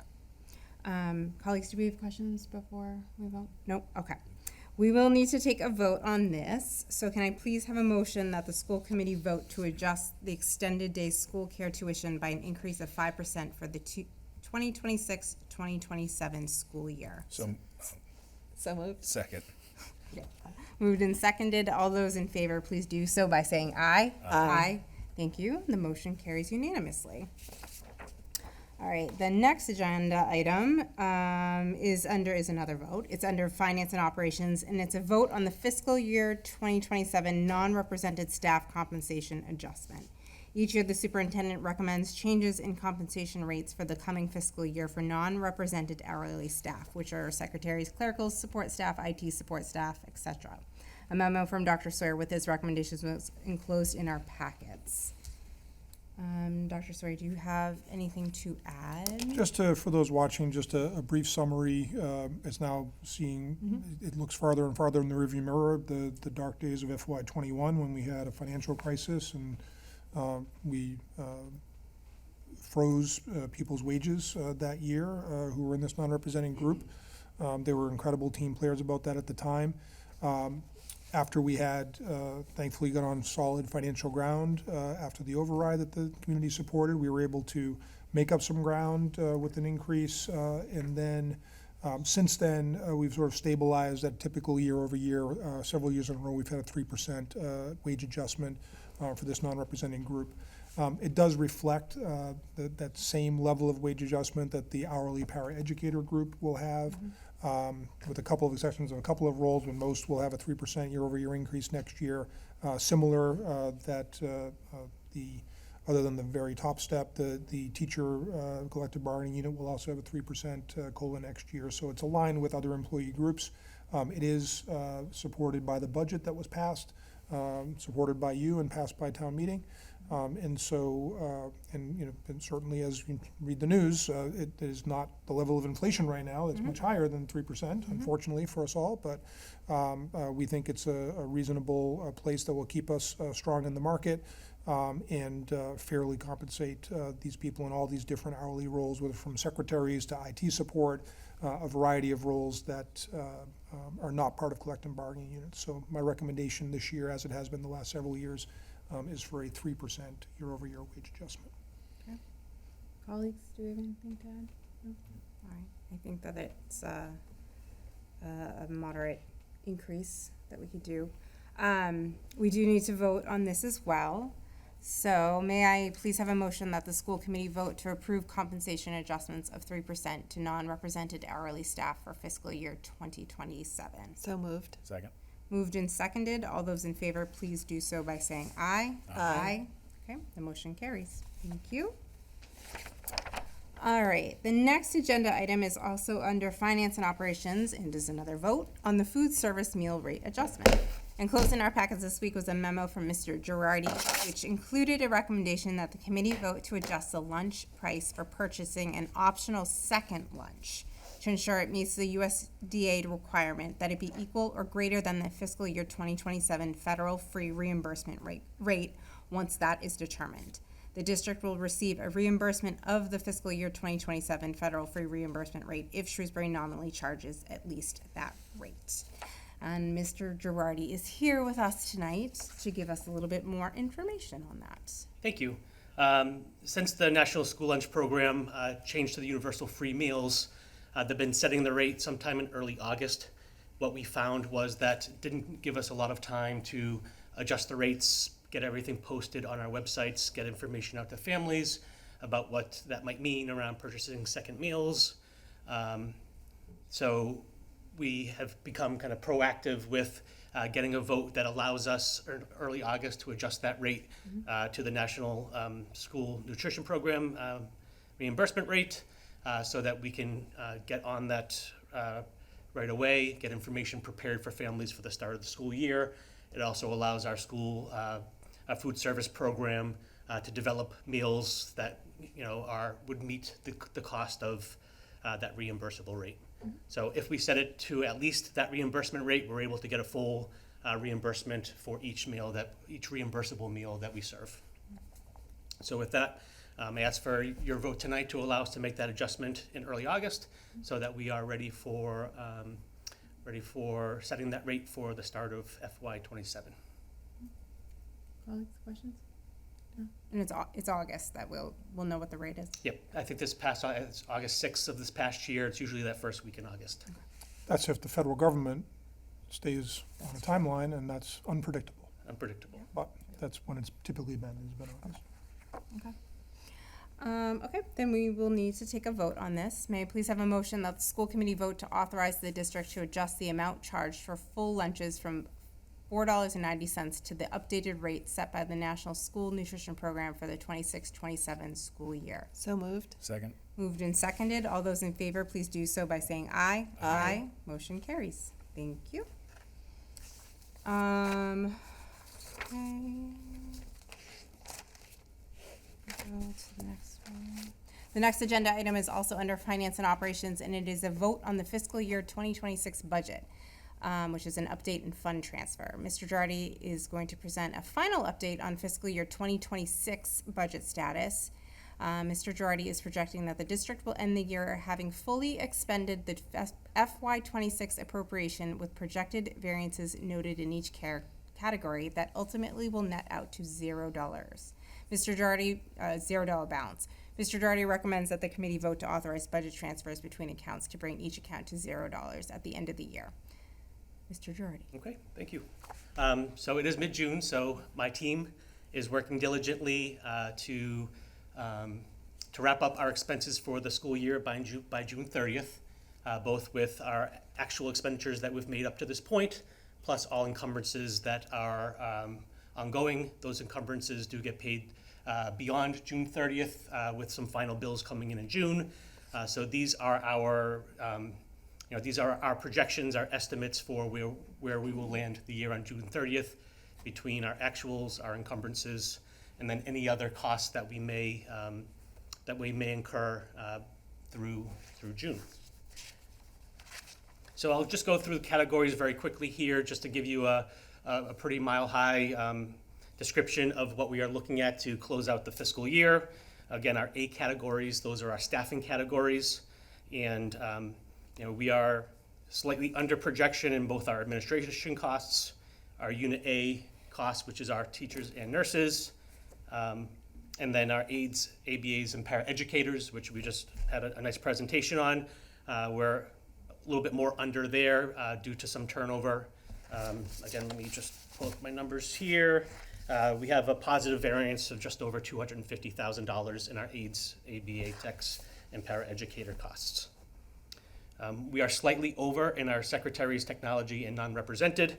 That's due to a few things, with our turnovers and vacancies, but we did inadvertently leave out 2.0 positions in that area for IT folks, and that's where we had to make up some ground for that group there. Very grateful that our substitutes are trending, in a pretty decent place. It's over, but this is a category that can be, it can fluctuate over time. We have had some absences this year that we've been tracking just across all schools, and we feel like we're going to land this category in a pretty okay place, especially compared to some previous years where we've been over by much more. Slightly over in some other wages, personnel, due to some higher overtime costs. Employee benefits, slightly lower than estimated. We estimated the sick leave sellback for retiring educators is coming in slightly under what we anticipated there. So those are our A categories. Our B categories are our transportation. We are trending slightly over in our regular education transportation. Much of that is due to we have a higher than anticipated McKinney-Vento costs, which are transporting students in and out of Shrewsbury due to our McKinney-Vento homeless transportation. And then our special education transportation's projecting over due to some higher rates from alternative providers and for the need for some monitors on some school buses. Our C category, those are our tuitions, our special education tuitions. Again, in the memo here, I have us listed as 8.75% over projection. We will actually just be fully expending to be at 0%. But as I'll talk in a few moments, we're going to have a $217,000 positive variance from all categories to end this fiscal year. And those dollars will be moving into our special education tuitions to offset the need to use more circuit breaker. So we'll be able to carry more circuit breaker forward into FY27. Our vocational tuitions, we are experiencing some savings here. We budgeted for 6 more students than actually went this year. So we saved on those tuitions, and that helps again with the overall positive variance for the general fund. Our D category are our contracted services, textbooks, materials, consumables. This is a category that we have a little bit more control over and something that we've managed very tightly during the last quarter of the fiscal year. We knew that we were going to be over in our educational contracted services. We had the need to provide significant additional student support services and an increase in contracting educational testing due to personnel shortage of school psychologists. So we knew that we were going to be over in this category. Thanks to Ms. Belcito and her team for signaling that to us early on so that we could adjust. So we were able to adjust in some other areas to be under projection. Overall, I did the numbers today. If you add up all of our D categories, we're $40 over budget for all of our D categories. So we're landing the year kind of right where we expected to be. However, there are some variances between those categories. Oftentimes, it's about how we write our POs and what account they get costed to. So sometimes we'll budget for them to be in a certain category. IT is a good example of this. When they're writing their POs and expensing those POs, sometimes it gets placed into an account that's just in a different category. So we manage that over time. One thing that's nice is our D8 category, our utility telephone, that's been high over the past couple of years since we went on to the new telephone system with the town. Mr. Phillips has done a nice job of working with E-rate to get some federal funding that has allowed us to keep the cost in this category lower than expected. So just a nice example again of some different funding sources that allow us to land the year in a good place. Also included in our packet here is our updated special education tuitions. Right now we're projecting to come in at just over $7.2 million in total tuitions. We still have some final bills coming in to end the year, but for the most part, we feel fairly confident that we have a good pulse on the end amount of dollars needed to be used to pay for our out-of-district tuitions. So again, kind of bridging the conversation that we heard from Maggie and the DMG team. The team does a really nice job of making sure that the students that are going out are right placed, and we've exhausted all of our resources in district before we're sending them out. This number's come in slightly lower than what we had projected for our plan going into FY26. So we spent just under $308,000, less than what we projected last year at this time when we made our budget presentation for FY26. So that's a good news story there. Again, what we'll do is that $217,000 and the dollar variance for the positive. These are the funds that will be, not be used for circuit breaker this year because they'll be expensed to the general fund, allowing us to carry $217,000 more dollars into circuit breaker for the coming year. So again, another good news story there that allows us to carry a higher percentage, over 50%, into next year, which is good because our costs for special education next year are projected to be quite high. So that allows us a little bit of cushion for some expected costs for next year. So having said that, what my team and I are ready to do is to make sure that our different category areas are, that we're able to, let me just pull up, to allow my team to make those budget transfers to round out the year with a zero balance, again by June 30th, with that $217,000 positive variance being costed to the special education tuitions. That'll land us at $0 for FY26. So that concludes our over $90 million budget. It's always good to see that $0 amount on June 30th. Good. So with that, I ask for your vote to do that work. Colleagues, anything? Yep, Ms. Boucher. Just like to thank you and your team for all of this work, and for, it's amazing how the projections are so close. So thank you very much. I did have a question on the McKinney-Vento. That's a little bit higher. Is there any chance that we may see some state funding for that, or is that over the next few months that may help us kind of with next year's cost in that category? Sure, and that money doesn't come directly to the school department budget, but it's, we're always curious to see how much of the percentage of those dollars we'll receive back from the state. So that was actually found a few years ago by the Inspector General to be an unfunded mandate, and required the legislature to do, more reimbursement on it. It's supposed to be fully reimbursed essentially.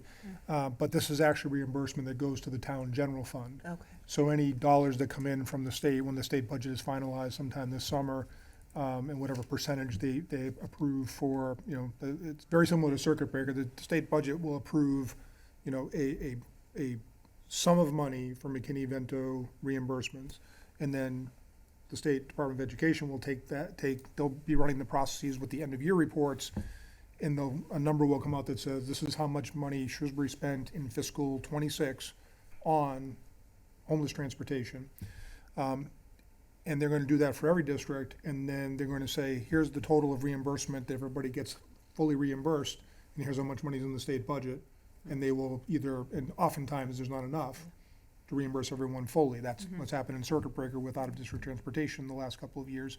Although, to the legislature's credit, they made us whole last year. We believe that's going to happen again. That's the signal we're getting on the circuit breaker side of things. McKinney-Vento, we're not sure, but whatever that check that's cut for, that comes to the town general fund. So, essentially on paper, those are dollars in FY27 that will be flowing into the school department budget that are not coming out of local resources, similar to Chapter 70 funds, for example, or those kinds of things. So. Yeah, I see the McKinney-Vento cost this year as a residual of the families that were living at the hotel. They started the school year off with us, so they were, we owned them. And as they started to get placed into other places, they have the opportunity to remain at Shrewsbury for a year. So we've been doing a lot of work with those families to help them determine what the best school for them is as they're making that transition. Oftentimes it's Shrewsbury, oftentimes it's another school. Sometimes we're sharing costs with other towns to make sure that they're getting the transportation necessary to attend the school that's best for them. And that benefit is only lasts a year. So then, once they've been at home, they have a home in another community that year, this school year is over, next year they'll need to register in the community where they're living. So we do think that that'll probably fluctuate.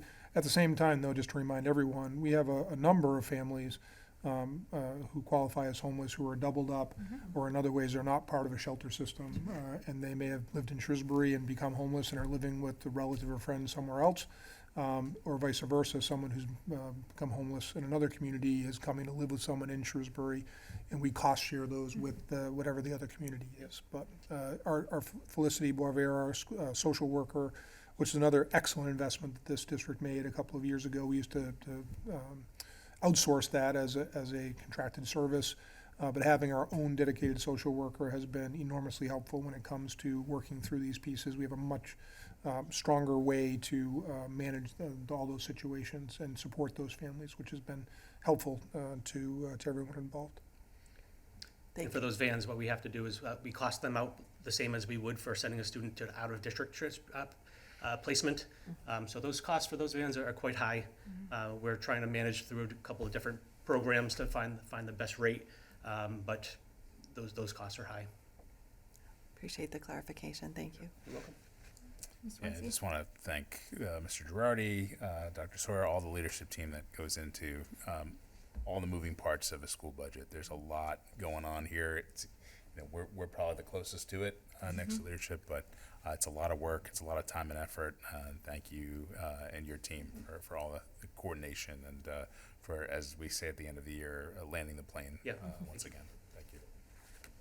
I agree. It's very impressive that this massive budget is so close. So thank you. My only question that I have is on D8 for the utilities. With that, the savings due to the use of the E-rate in federal funding, due to the uncertainty at the federal level, do we think that could go away, that funding? It's always tough to guess what's happening at the federal level. We did sign our contract for FY27 with E-rate just this week. Okay.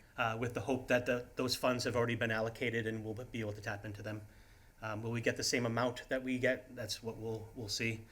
Something that, Mr. Phillips, our IT director, he's basically taken over our E-rate plan, and he's really great with finding just the right things that are reimbursable through the E-rate program.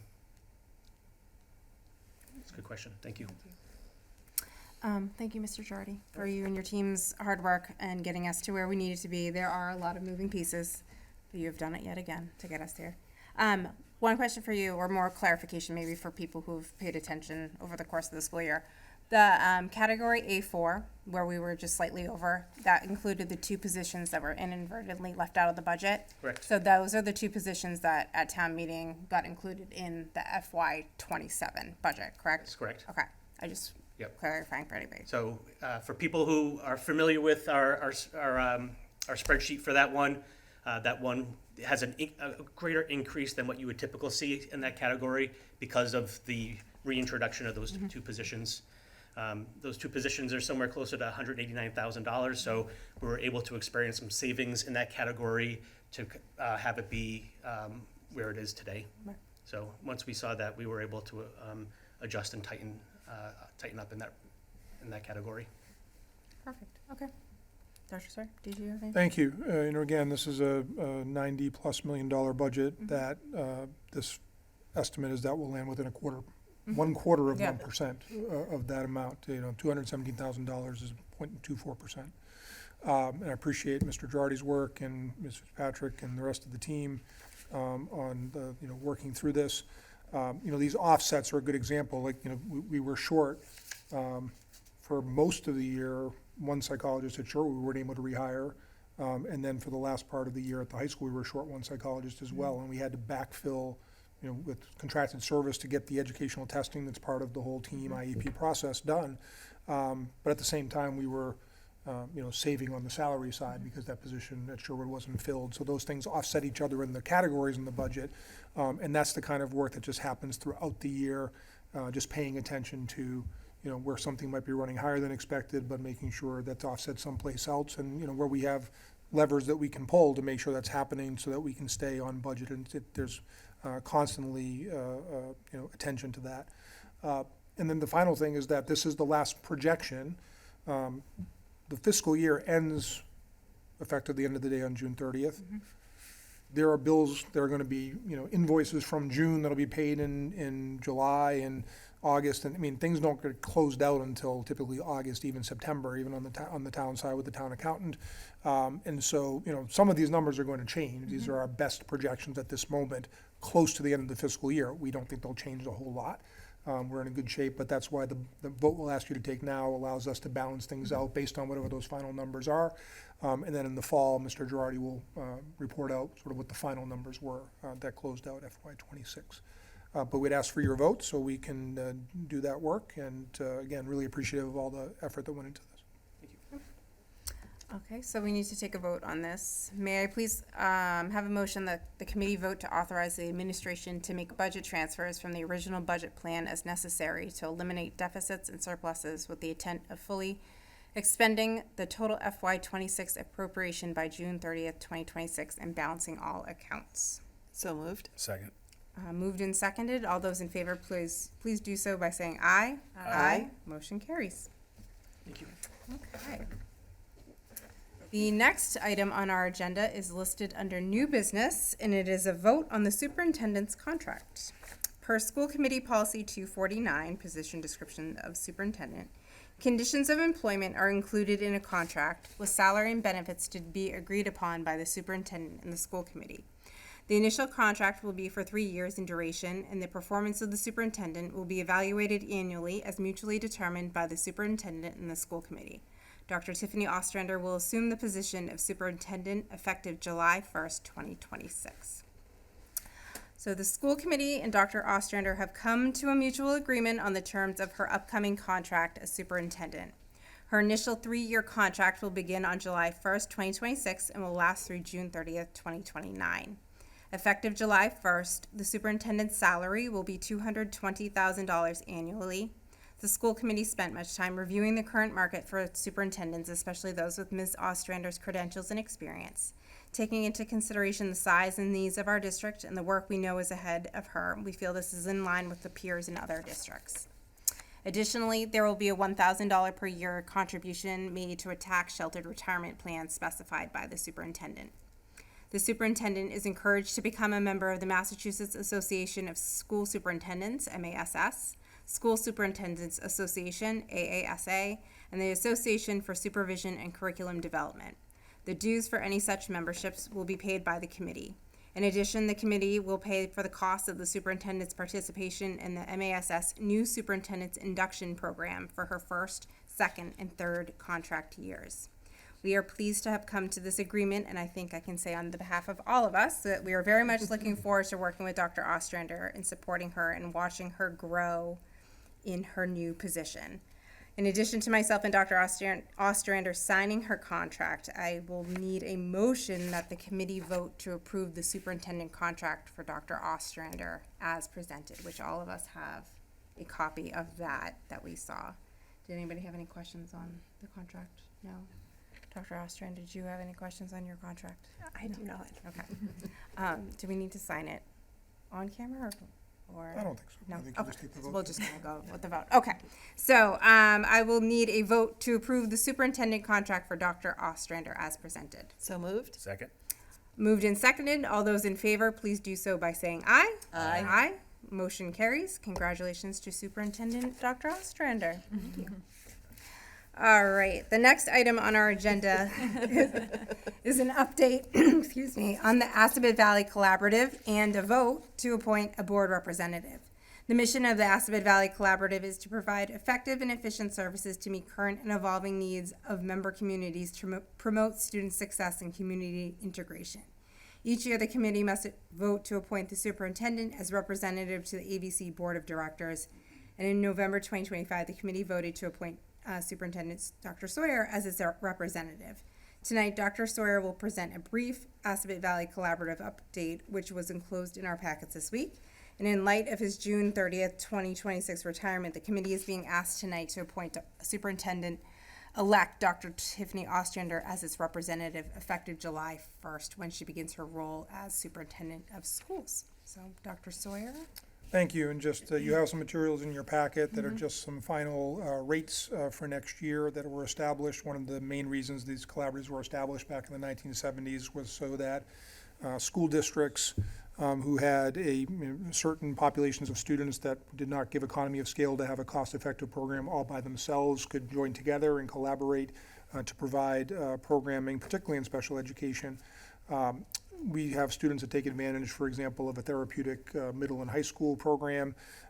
We also have had some students who are in their REACH program, or students who have very complex medical needs need to receive a public education. They provide that service as well. And they provide a transition service similar to what we provide from RISE, but for students who have a level of need that is different, that we wouldn't be able to serve in our RISE program. Those are a few examples of programming that they provide. But the rates for next year are there, and then there's also a spreadsheet with the budget that the Assabet Board of Directors, of which I am Shrewsbury's representative, voted to approve. And that is something that the collaborative is in a solid financial shape. It is projected to end this year with a positive budget variance, and that next year's projections would indicate the same. The collaborative is able to essentially year to year, if there are more students enrolled, that brings in more revenue, adds more staffing. If enrollment goes down for some reason, they can adjust staffing the other way, so the budget can be managed throughout the year as that goes. But there's some materials there. I'm happy to answer any questions about them. But the main event is for you to vote so that effective July 1st, any business that the collaborative needs to do this summer, and then going into the normal meetings in the fall, Dr. Ostrander will serve as the voting board member representing Shrewsbury Public Schools as a member of the collaborative. Colleagues, did you have any questions? No? Okay. Thank you for the update, Dr. Sawyer. Okay, so we need to take a vote to appoint Dr. Ostrander as the representative to the collaborative. May I please have a motion that the committee vote to appoint Dr. Tiffany Ostrander as its representative to the Assabet Valley Collaborative Board of Directors effective July 1, 2026, when she begins her role as superintendent of schools. So moved. Second. Moved and seconded. All those in favor, please do so by saying aye. Aye. The motion carries. Okay, the next item on our agenda is the approval of minutes. The minutes from the school committee meeting held on June 3rd, 2026 were sent to us for review. Does anyone have any changes or revisions? No. No? Okay. Seeing as there are no changes, these can be marked as accepted as distributed. We do need to go into executive session tonight. Let me pull up my speech. Thank you. All right. I do need a motion to adjourn to the executive session for the purpose of addressing general law, chapters 30A, sections 21A7, to comply with or act under the authority of any general or special law or federal grant in aid requirements, purpose 7, open meeting law, general law, chapter 30A, sections 22FG, for the purpose of reviewing, approving, and or releasing executive session minutes. B, for the purpose of addressing general law, chapter 30A, section 21A3, to discuss strategy with respect to collective bargaining or litigation if an open meeting may have a detrimental effect of the bargaining or litigating position of the public body and the chair so declares, purpose 3. C, for the purpose of addressing general law, chapter 30A, section 21A2, to conduct strategy sessions in preparation for negotiations with non-union personnel, or to conduct collective bargaining sessions or contract negotiations with non-union personnel, non-union clerical and support staff and or administrators, purpose 2. D, for the purpose of addressing general law, chapters 30A, section 21A7, to comply with or act under the authority of any general or special law or federal grant in aid requirements, federal and Massachusetts student record laws, purpose 7. And E, for the purpose of general law, chapter 30A, section 21A1, to discuss the reputation, character, physical condition, or mental health rather than professional competence of an individual, or to discuss the discipline or dismissal of, or complaints or charges brought against a public officer, employee, staff member, or individual, personnel complaint and or open meeting law complaint, purpose 1, where deliberations in an open meeting may have a detrimental effect on the bargaining position of the public body, and that return to open session only for the purpose of adjourning for the evening. This requires a roll call vote. Ms. Torres, may I have a motion? So moved. Second. This requires a roll call vote. Ms. Torres? Aye. Mr. Wensky? Aye. Ms. Boucher? Aye. Myself, Ms. Shreveport? Aye. Thank you, and good night.